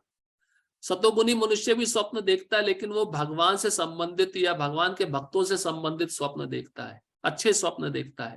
क्योंकि गुण जैसा होगा स्वप्न भी वैसे आएंगे, चिंतन जैसा होगा स्वप्न भी वैसे आएंगे। यहां पर स्वप्न का अर्थ है अति निद्रा। मतलब तामसी धृति कैसी होती है? ज्यादा सोने वाला। देखिए प्रभुपाद जी ने कितना सुंदर अर्थ निकाला है।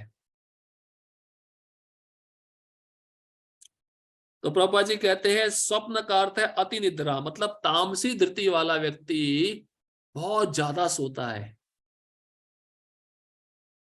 स्वप्न सदा आता है, चाहे वह सात्विक हो, राजस हो या तामसी। स्वप्न तो प्राकृतिक घटना है।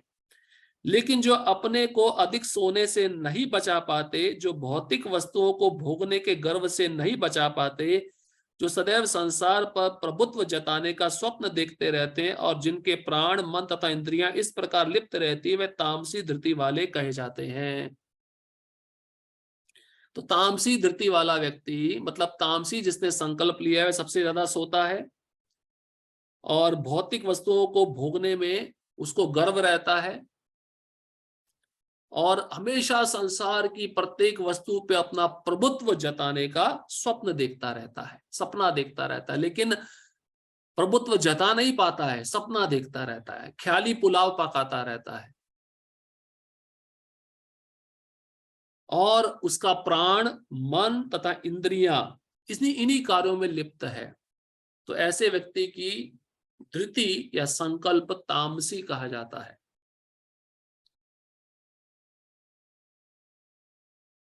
अब श्लोक क्रमांक 36 से लेकर 39 तक सात्विक सुख, रजोगुनी सुख और तामसिक सुख के बारे में भगवान बताते हैं। श्लोक क्रमांक 36, सुखम त्विद्वानिम त्रिविधम शृणु मे भरतर्षभा, अभ्यासाद्रमते यत्र दुखांतम च निगच्छति। हे भरतश्रेष्ठ, अब मुझसे 3 प्रकार के सुखों के विषय में सुनो, जिनके द्वारा बद्ध जीव भोग करता है और जिसके द्वारा कभी कभी दुखों का अंत हो जाता है। तात्पर्य, बद्ध जीव भौतिक सुख भोगने की बारंबार चेष्टा करता है। इस प्रकार वह चर्वित चर्वण करता है। चर्वित चर्वण मतलब चबाए हुए को पुनः चबाते रहता है। अब उसमें रस कुछ नहीं है, तो इसका ज्वलंत उदाहरण च्युइंगम होता है। च्युइंगम जो बच्चे चबाते हैं ना, शुरुआत में तो पहला मुंह में डाला तो बहुत आनंद आता है, लेकिन जब उसका रस निकल जाता है तो उसको चबाते रहते हैं। तो संसार में व्यक्ति इन भौतिक भोगों का च्युइंगम चबा रहा है, जिसमें कोई रस नहीं है। प्रभुपाद जी इसका दूसरा उदाहरण बताते हैं। गन्ने का जूस अगर आप पीने जाते हो, तो वह जो व्यक्ति गन्ने को मशीन में डाल रहा है, कितनी बार डालता है? आपने कभी अनुभव किया है, गिना है? उसका पूरा रस निकल चुका है, फिर भी उसको डाले जा रहा है। इसको कहते हैं चर्वित चर्वण। उसको आशा है कि अभी भी एक बूंद निकल आएगा, और इसी आशा से संसार में व्यक्ति बैठा हुआ है कि जो भी मैं कर्म कर रहा हूं उसमें कुछ तो सुख मिलेगा, कुछ तो मिलेगा। ये मिलने की जो आशा, इसी के कारण वो 84 लाख योनि में घूम रहा है। लेकिन कभी कभी ऐसे भोग के अंतर्गत वह किसी महापुरुष की संगति से भव बंधन से मुक्त हो जाता है। दूसरे शब्दों में, बद्ध जीव सदा ही किसी न किसी इंद्र तृप्ति में लगा रहता है, लेकिन जब सुसंगति से यह समझ लेता है कि यह तो एक ही वस्तु की पुनरावृत्ति है और उसमें वास्तविक कृष्ण भावनामृत का उदय होता है, तो कभी कभी वह ऐसे तथाकथित आवृत्ति मूलक सुख से मुक्त हो जाता है। तो इस भव बंधन से मुक्ति, चर्वित चर्वण से मुक्ति केवल साधु संग से हो सकती है। जब कोई बद्ध जीव शुद्ध साधु संग में आकर उनके उपदेशों को ग्रहण करता है, तो उसकी जो हर वस्तु की पुनरावृत्ति है ना, पुनरावृत्ति मतलब बारंबार उस वस्तु के भोग करने की इच्छा, वो नष्ट हो जाती है और वह कृष्ण भावनामृत को प्राप्त होता है। उसके हृदय में कृष्ण भावनामृत उदय होता है और तब इस भौतिक सुख से वह मुक्त हो जाता है, छूट जाता है। अब भगवान 37वें श्लोक में सात्विक सुख बता रहे हैं। श्लोक क्रमांक 37, यतदग्रे विषमिव परिणामे अमृतोपमं तत्सुखम सात्विकम प्रोक्तम आत्मबुद्धि प्रसादजम। जो प्रारंभ में विष जैसा लगता है, जैसे मंगला आरती सुबह उठना शुरुआत में कैसा लगता है? विष, हमको क्यों उठाया जा रहा है, हमको जहर पिलाया जा रहा है क्या? नींद इतनी मीठी है, इसको छोड़ने का मन नहीं है। नींद अमृत है और उठाने वाला विष जैसा है। कमांडर उठाने आता ना आश्रम में, कभी कभार क्या होता है, नहीं उठता है भक्त, तो उस पर ठंडा पानी का बाल्टी भी डाल देते हैं। विष जैसा है। तो सात्विक सुख शुरुआत में कैसा लगता है? विष, लेकिन अंत में वो क्या बन जाता है? अमृत। समझने का प्रयत्न करिए। जो प्रारंभ में विष जैसा लगता है लेकिन अंत में अमृत के समान है, और जो मनुष्य में आत्म साक्षात्कार जगाता है, वह सात्विक सुख कहलाता है। वो विष अमृत कैसे बन गया? शुरुआत में विष है लेकिन अंत में अमृत कैसे बन गया सात्विक सुख? कभी पहचाना आपने, समझा है इस बात को? इसका अर्थ यह है कि शुरुआत में तो उसकी इच्छा नहीं करती उठने की, लेकिन जब उठता रहता है, आदत बन जाती है, उठते उठते उसको रुचि आने लगती है, तो वही विष अमृत बन जाता है। फिर उसको उठाना नहीं पड़ता है, वो स्वतः उठेगा। उसको अलार्म की भी कोई आवश्यकता नहीं होगी। वो रात भर चिंता करेगा, अरे कब समय आएगा, मैं कब उठूं, कब मैं जल्दी स्नान करके जप करूं। तो वही विष अमृत बन जाता है। लेकिन वो कैसे बनेगा? जब आप उसको नियमित रूप से करते रहोगे। ऐसा नहीं कि बीच में छोड़ दिया अब फिर आप इच्छा करोगे विष अमृत बन जाए, वो अमृत नहीं बनेगा, वो विष ही बना रहेगा फिर। और ऐसा सुख जो मनुष्य में आत्म साक्षात्कार जगाता है, मतलब भगवान की तरफ लेके जाता है, ऐसी तपस्या, ऐसा सुख सात्विक होता है। तात्पर्य आत्म साक्षात्कार के साधन में मन तथा इंद्रियों को वश में करने तथा मन को आत्म केंद्रित करने के लिए नाना प्रकार के विधि विधानों का पालन करना पड़ता है। तो योग क्रिया है ना, मन और इंद्रियों को नियंत्रित करना है, तो कुछ विधि विधान शास्त्र में दिए गए हैं, वही है वैदिक साधना भक्ति के नियम। सुबह जल्दी उठना, मंगला आरती आना, भगवान का दर्शन करना, जप करना, ये सब सात्विक सुख है। लेकिन शुरुआत में कैसा लगता है, जब भी देख लीजिए, जब शुरुआत में विष है, विष। क्योंकि भक्त कहते हैं जब हम जप करने बैठते हैं प्रभु जी बहुत गलत गलत विचार आते हैं, तो गंदगी निकल रही है, वो हरिनाम आपका गंदगी निकाल रहा है, अनर्थ निकाल रहा है। और जैसे ही जब आप करते रहोगे नियमित रूप से बिना अपराध के, तो उसमें रुचि आने लगती है, वही विष अमृत बन जाता है। ये सारी विधियां बहुत कठिन और विष के समान अत्यंत कड़वी लगने वाली है, लेकिन यदि कोई इन नियमों के पालन में सफल हो जाता है और दिव्य पद को प्राप्त हो जाता है, तो वह वास्तविक अमृत का पान करने लगता है और जीवन का सुख प्राप्त करता है। अब ऐसे भक्त हैं जो काफी लंबे समय से संस्था में है, गुरु के आदेशों का पालन कर रहे हैं, उनको भक्ति के विधि विधानों को पालन करने में बहुत आनंद आता है, उनको रुचि है। क्यों? क्योंकि उन्होंने नियमित रूप से ये विधि विधानों को अपने जीवन में उतारा है, पालन किया है। और भगवान गुरु के माध्यम से शक्ति भी देते हैं। जब भक्त गंभीर हो जाता है, उन विधि विधानों को बहुत कड़ाई से पालन करता है, तो उसको उन क्रियाओं में आनंद आने लगता है, रुचि प्राप्त होती है, तो वह विष अमृत बन जाता है। आश्रम में भी जो नया नया भक्त आता है, और जो ऐसा भक्त जो पुराने लंबे समय से रह रहा है, 30-35 साल से रह रहा है, आप उसमें अंतर देख लो। जो नया भक्त है उसको सारी भक्ति की क्रियाएं विष लगेंगी, हाँ विष लगेंगी, उसको अच्छा नहीं लगेगा। लेकिन वही भक्त जब 35 साल आश्रम में रहकर सेवा करेगा, तो वही विष उसके लिए अमृत बन जाता है। उसको उन नियमों को पालन करने में कोई कठिनाई नहीं आती। तो ऐसा सुख जो हमको भगवान की तरफ लेके जाए, हालांकि वह शुरुआत में विष लगेगा, लेकिन अंत में वह अमृत बन जाता है, उसका परिणाम अमृत में होता है। प्रसाद के समय तो अमृत ही अमृत है, विष नहीं होता। फिर बाकी चीजों में तो विष लगता है, मंगलारती विष है, जप भी जहर है, विष है, गुरु ने आज्ञा दिया कुछ शारीरिक सेवा करने का, वो भी विष है, वो भी जहर है। लेकिन जब प्रसाद की थाली आती है वो अमृत ही अमृत है, उसमें फिर व्यक्ति हिचकिचाता नहीं है। लेकिन हर एक चीज को अगर हम गंभीरता पूर्वक करेंगे, शास्त्र के विधि विधानों का पालन करेंगे, शुरुआत में वो अच्छा नहीं लगता, लेकिन करते रहने पर वह अमृत बन जाता है, हमें आदत पड़ जाती है, रुचि आ जाती है। अब रजोगुनी सुख के बारे में भगवान कहते हैं, श्लोक क्रमांक 38, विषेन्द्रिया संयोगात अतदग्रे अमृतोपमम परिणामे विषमीव तत्सुखम राजसं स्मृतम। जो सुख इंद्रियों द्वारा उनके विषयों के संसर्ग से प्राप्त होता है, और जो प्रारंभ में अमृत तुल्य तथा अंत में विष तुल्य लगता है, वह रजोगुनी कहलाता है।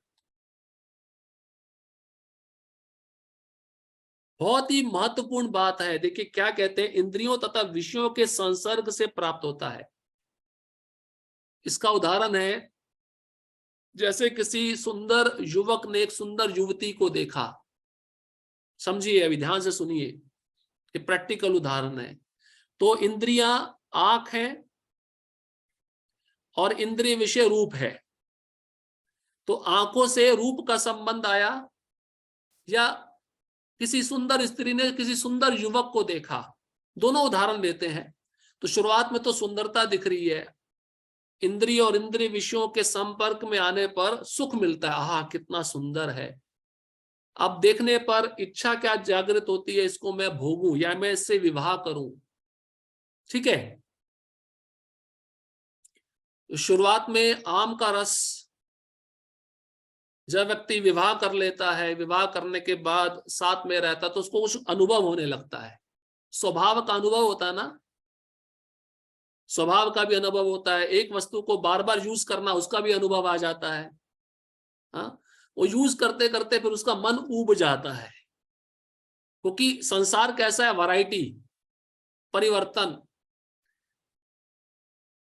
अब व्यक्ति शुरुआत में तो उसको वह स्त्री बहुत सुंदर दिख रही थी, विवाह हो गया, बच्चे हो गए, तो बच्चे जन्म देने के बाद स्त्री थोड़ा विकृति हो जाती है, उसकी सुंदरता में थोड़ा कमी आता है, शरीर थोड़ा बड़ा हो जाता है। अब उसको वही स्त्री सुंदर नहीं दिखती, अब वह क्या करता है, किसी दूसरी स्त्री पे अपनी दृष्टि डालता है।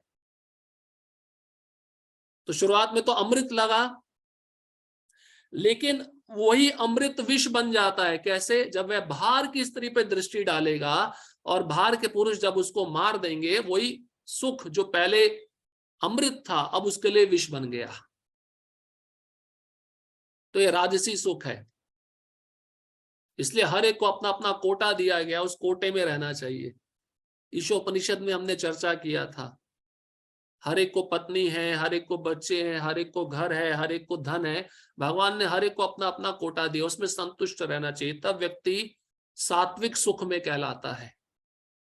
राजसी सुख बढ़ता जाता है और ये इंद्रिय भोग में ज्यादा लगाता है। इसका परिणाम क्या होता है? दुख। अजामिल इसका उदाहरण है। अजामिल उस वेश्या को देखकर इतना आकर्षित हो गया, उसको बहुत सुंदर लगा, पहले अमृत, लेकिन जब वो अपनी पत्नी को बाहर निकाल दिया, अपने माता पिता को बाहर निकाल दिया और वेश्या का संग करके पाप करने लगा, अब यमदूत आ गया पकड़ने के लिए। वही वेश्या जो पहले उसको अमृत के समान थी, विष के समान हो गई, उसको नरक में ढकेल दिया। लेकिन भगवान का नाम लिया, बचा लिया गया। तो ऐसा सुख जो शुरुआत में अमृत लगे, बाद में विष बन जाए, उसको राजसी सुख कहते हैं। और ऐसा सुख जो शुरुआत में विष है लेकिन अंत में अमृत है, उसको सात्विक सुख कहते हैं।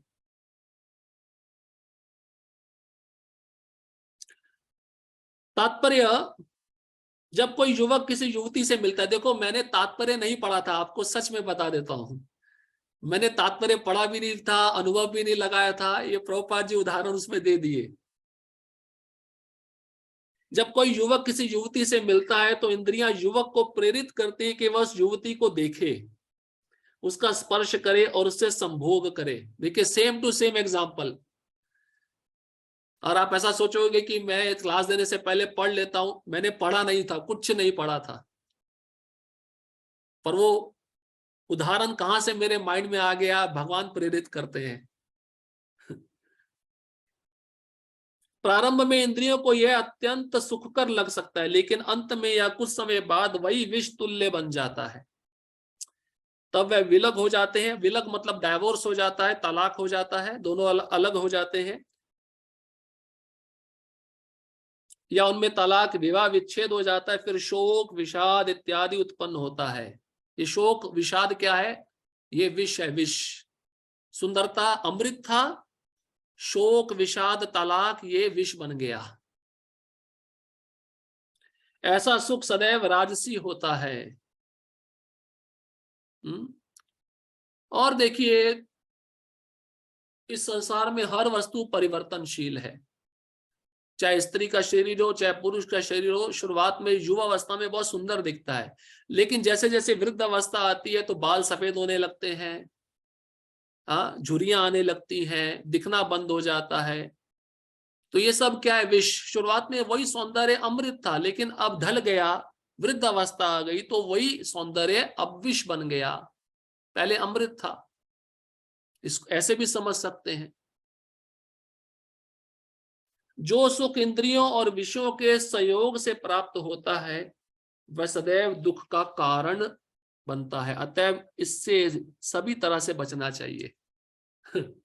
भगवान इसके बारे में भगवत गीता में पहले भी बताए हैं। ये जो मैथुन सुख है, आद्य अंतवंत कौन्तेय ना तेषु रमते बुधा। हे कौन्तेय, हे कुंती पुत्र, हे अर्जुन, ये इंद्रिय विषय के सुख में कोई भी बुद्धिमान व्यक्ति लिप्त नहीं होता। बुद्धिमान व्यक्ति इसमें रमण नहीं करेगा, क्योंकि ये मैथुन सुख कैसा है, ये दुख की योनि है। ये दुख ही इससे प्रकट होता है। इसलिए विवाह बुरा नहीं है, विवाह गलत नहीं है, लेकिन उस विवाह अगर कृष्ण भावनामृतमय है, संतान अगर भक्त है, तब वह सुखमय है। पर फिर भी सोचना चाहिए वो सुख स्थायी नहीं है, क्योंकि शरीर एक दिन छूटना है।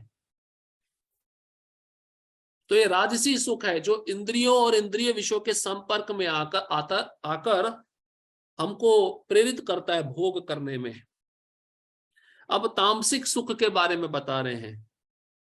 श्लोक क्रमांक 39, यदग्रे चानुबंधे च सुखम मोह न आत्मना निद्रा आलस्य प्रमोदत्थम तत्ताम समुदाहृतम।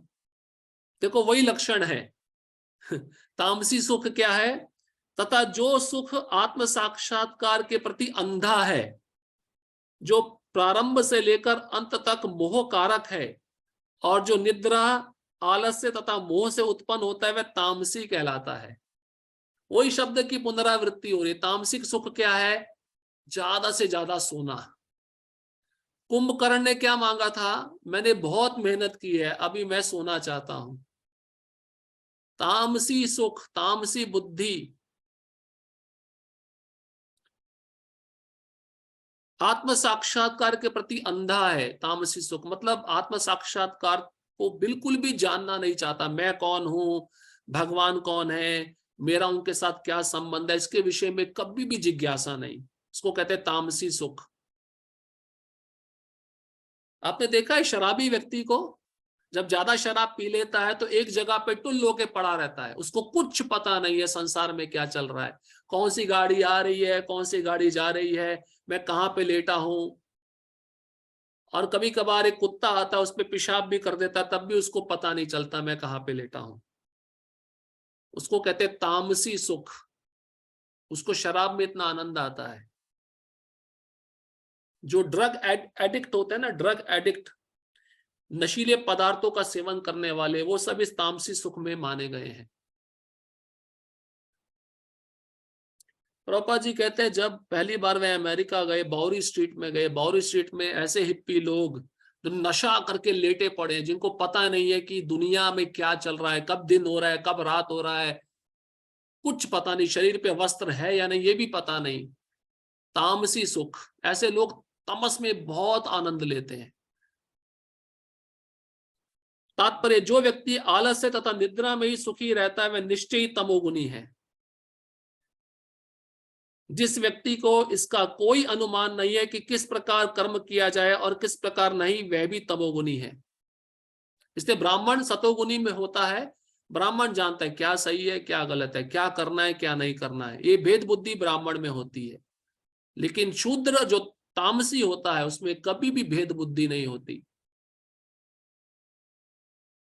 तमोगुनी व्यक्ति के लिए सारी वस्तुएं ब्रह्म मोह है। उसे ना तो प्रारंभ में सुख मिलता है ना अंत में। रजोगुनी व्यक्ति के लिए प्रारंभ में कुछ क्षणिक सुख और अंत में दुख हो सकता है। लेकिन जो तमोगुनी है उसे प्रारंभ में तथा अंत में दुख ही दुख मिलता है। तो शुरुआत दुख से, मध्य में भी दुख और अंत में भी दुख, ये तमोगुनी व्यक्ति। रजोगुनी व्यक्ति शुरुआत में थोड़ा सुख, मध्य में मिश्रण सुख दुख का और अंत में दुख। सतोगुनी व्यक्ति शुरुआत में भी सुख, मध्य में भी सुख, अंत में भी सुख।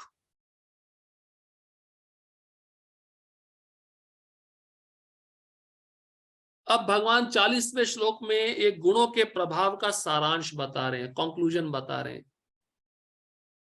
श्लोक क्रमांक 40, ना तदस्ति पृथ्व्याम वादिवी देवेशु वा पुनः सत्वम प्रकृति जय मुक्तम यदे भी शास्त्री भी गुणे।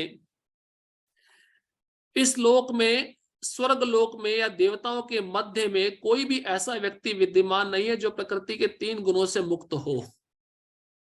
भगवान कहते हैं इस पृथ्वी पे जितने जीव रह रहे हैं वह सब, उच्च लोकों में जितने देवता रह रहे हैं वह सब, पाताल लोक में जितने जीव रह रहे हैं वह सब, ये सब के सब 3 गुणों से प्रभावित हैं।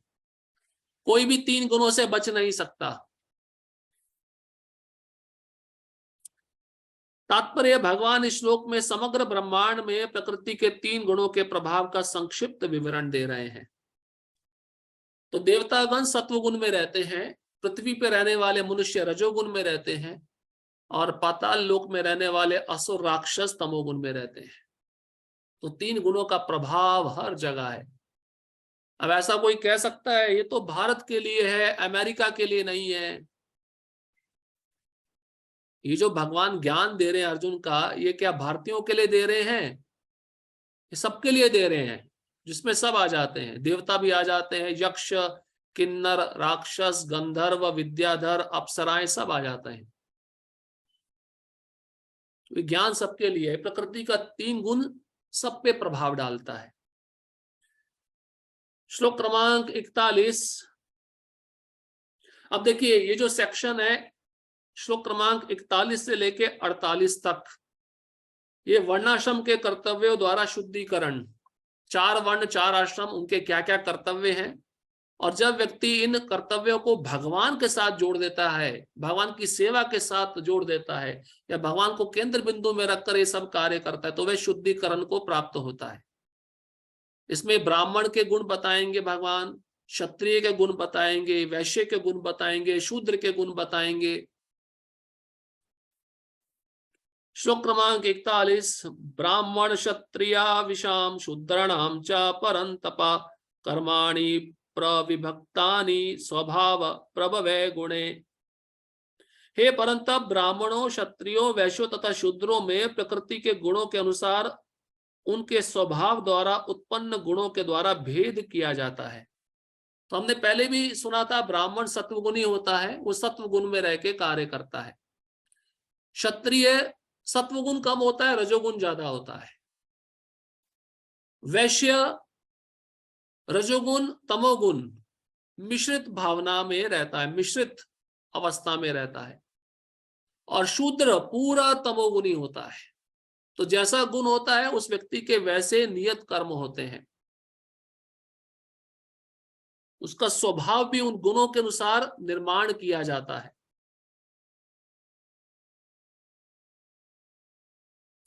अब ब्राह्मण के गुण बता रहे हैं। देखो, जो ब्राह्मण दीक्षा लेने वाले हैं या लेने के इच्छुक हैं, जब ब्राह्मण दीक्षा ले चुके हैं, उनके अंदर ये ब्राह्मण गुण होने चाहिए। श्लोक ब्राह्मण दीक्षितों को याद होना चाहिए। खाली दीक्षा लेने से नहीं होता है कुछ भी, वो गुण उसमें होने चाहिए, तभी वह ब्राह्मण कहलाएगा। नाम का दीक्षा लेके कोई फायदा नहीं है। भक्ति शास्त्री कर लिया, ब्राह्मण दीक्षा लेना है, लेकिन वो गुण नहीं है। गुण होने चाहिए, तभी वह ब्राह्मण कहलाता है। अब भगवान ब्राह्मण के गुण बता रहे हैं। गुरु महाराज हमसे, मतलब मेरे से, जब मैं ब्राह्मण दीक्षा ले रहा था, ये श्लोक पूछे थे। ये श्लोक याद होना चाहिए। ब्राह्मण के गुण भगवान अर्जुन को बता रहे हैं। ये गुण जिसमें दिखते हैं वो ब्राह्मण है, चाहे शूद्र कुल में क्यों ना जन्मा हो, क्योंकि जन्म गुण के अनुसार होता है। श्लोक क्रमांक 42। शमो दमस्तपः शौचम क्षांति राजर्वमेव च ज्ञान विज्ञान आस्तिक्यम ब्रह्म कर्म स्वभावजम। तो पहला गुण है ब्राह्मण का क्षमा। क्षमा मतलब शांति प्रियता। क्षमा मतलब मन पे नियंत्रण, ये भी कह सकते हैं। दूसरा है दमा, मतलब इंद्रियों पे नियंत्रण। ब्राह्मण का मन और इंद्रियां उसके वश में होनी चाहिए। भोग के लिए भागनी नहीं चाहिए इधर से उधर, ये भी ले लूं वो भी ले लूं, ये भी मिल जाए वो भी मिल जाए, ये ब्राह्मण का लक्षण नहीं है। जैसे आजकल के ब्राह्मण होते हैं ना, कलयुग में कोई भी कर्म कांड करेंगे, यज्ञ करेंगे, हमें इतना पैसा चाहिए, ये ब्राह्मण नहीं है, ये सब शूद्र हैं। क्योंकि ब्राह्मण पैसे का लालची नहीं होता। कल भी बताया, ब्राह्मण केवल भगवान का दास होता है, वो किसी का दास नहीं बनता। ब्राह्मण की क्रियाएं बताई हैं, उसको कैसे जीवन यापन करना चाहिए, उसको टीचिंग करना चाहिए, शास्त्र पढ़ाना चाहिए। और शास्त्र और मांगना नहीं चाहिए शिष्यों से, शिष्य अगर स्वयं लाके दे दे तो उसको ग्रहण कर लेना चाहिए। लेकिन अब ब्राह्मण लोग, टीचर लोग पैसा मांगते हैं, सैलरी चाहिए, ये शूद्रों का काम है। तीसरा है तपह। तपह मतलब तपस्या। ब्राह्मण को तपस्या करनी चाहिए, सुबह जल्दी उठ के ठंडे पानी में स्नान करना चाहिए।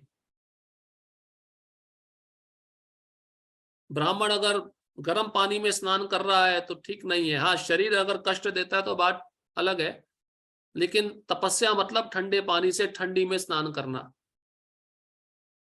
क्योंकि तपस्या करने से इंद्रियां शुद्ध होंगी, मन शुद्ध होगा। शौचम, ब्राह्मण को हमेशा पवित्र रहना चाहिए, साफ सुथरा रहना चाहिए, अच्छे वस्त्र, धुले वस्त्र पहनने चाहिए, 2 बार स्नान करना चाहिए। कई भक्त जो ब्राह्मण दीक्षित हैं, 3 बार संध्या होती है, त्रिसंध्या गायत्री होता है, 3 बार स्नान करते हैं। क्योंकि गायत्री मंत्र स्नान करके ही जप किया जाता है, बिना स्नान किए आप गायत्री मंत्र का जप नहीं कर सकते। इसलिए कई भक्त इतने दृढ़ होते हैं, 3 बार गायत्री करना तो 3 बार स्नान करते हैं।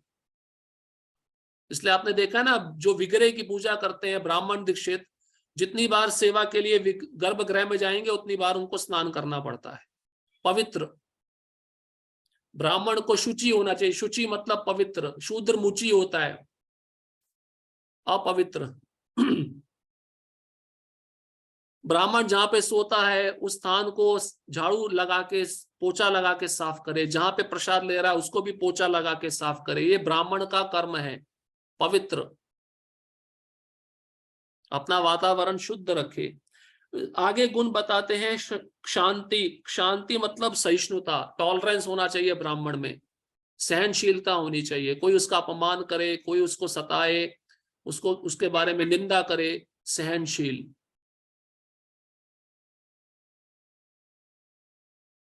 आर्जवम मतलब सरलता, मतलब सत्य निष्ठा। जो अंदर से ब्राह्मण है वही बाहर से होना चाहिए, साफ सुथरा।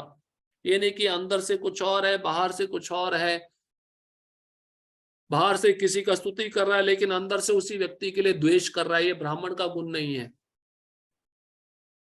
इसको कहते हैं आर्जवम, सरलता या सत्यनिष्ठता, सत्यनिष्ठा। तथा ज्ञानम, ज्ञान होना चाहिए उसको शास्त्रों का। रोज प्रभुपाद के ग्रंथ पढ़ने चाहिए। अगर ब्राह्मण दीक्षा लेके कोई प्रभुपाद के ग्रंथ नहीं पढ़ रहा है तो वह इस ब्राह्मण के अधिकार से वंचित है। ज्ञानम, उसको शास्त्र का ज्ञान होना चाहिए। ब्राह्मण मतलब शास्त्र में निपुण। और विज्ञानम, विज्ञानम बहुत महत्वपूर्ण है। ज्ञान तो ले लिया, उसको कैसे अपने जीवन में उतारा जाए, उसको कहते हैं विज्ञानम, प्रैक्टिकल नॉलेज।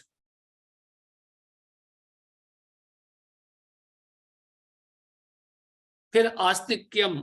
आस्तिक्यम कहते हैं श्रद्धा, नास्तिक आस्तिक, भगवान पे पूर्ण विश्वास, आस्तिक्यम। उसमें धार्मिकता होनी चाहिए, धर्म के अनुसार होना चाहिए। ये ब्राह्मण के कर्म है, कर्तव्य है। स्वभावजम, ये स्वभाव से उत्पन्न होते हैं, स्वाभाविक होते हैं, ये जन्म से नहीं गिने जाते हैं। इसलिए पहले भी बताया गया है कि अगर शूद्र कुल में कोई व्यक्ति जन्मा है, उसके अंदर ब्राह्मण के गुण है तो वह ब्राह्मण कहलाएगा, वह शूद्र नहीं कहलाएगा।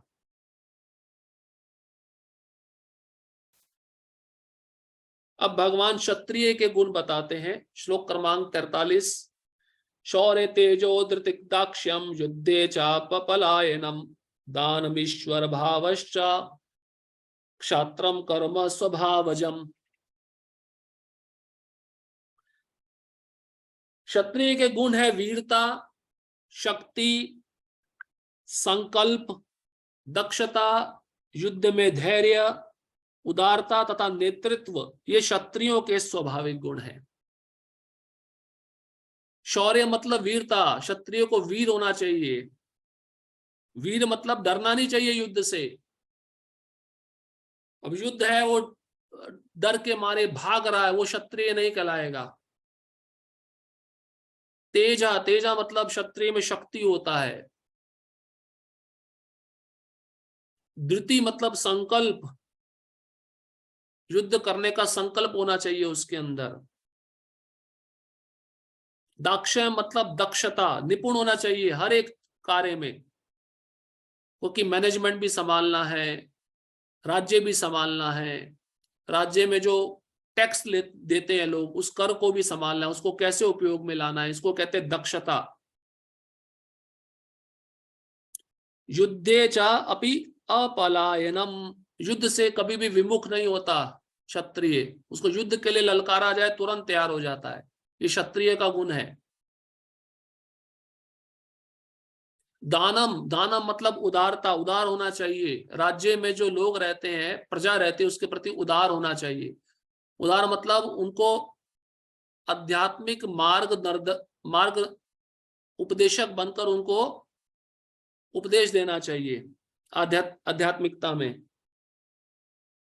और ईश्वर, ईश्वर का मतलब है नेतृत्व, नेतृत्व मतलब मैनेजमेंट, एक्सपर्ट होना चाहिए उसमें, कि मेरे कौन शत्रु हैं, मेरे कौन मित्र हैं, जो शत्रु है मेरे पक्ष में कैसे हो सकते हैं। अब ये मुसीबत आ गई है तो मैं अपने मंत्री से क्या सलाह लूं, ये सब क्षत्रियों के गुण हैं। अब वैश्य के गुण बता रहे, श्लोक क्रमांक 44। कृषि गोरक्ष्य वाणिज्यम वैश्य कर्म स्वभावजम, परिचर्यात्मकम कर्म शूद्रस्यापि स्वभावजम।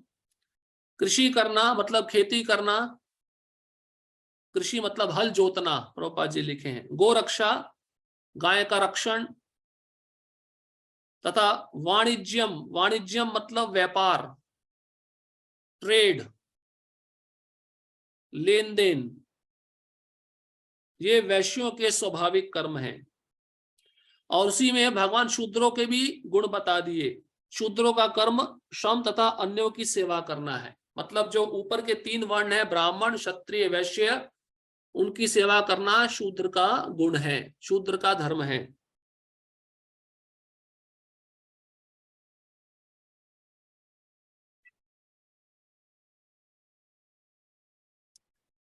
श्लोक क्रमांक 45। स्वे स्वे कर्मण्यभिरतः संसिद्धिं लभते नरा, स्वकर्म निरतः सिद्धिं यथा विन्दति तच्छृणु।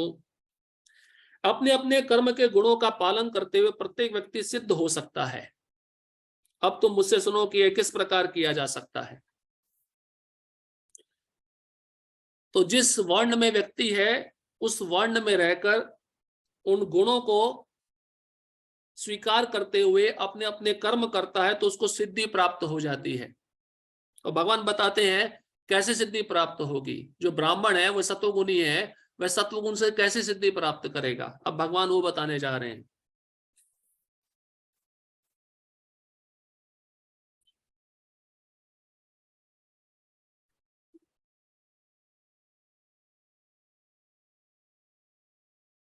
ठीक है, अब यहीं पे समाप्त करते हैं, क्योंकि तो आगे का जो प्रसंग है वो थोड़ा डिटेल में है।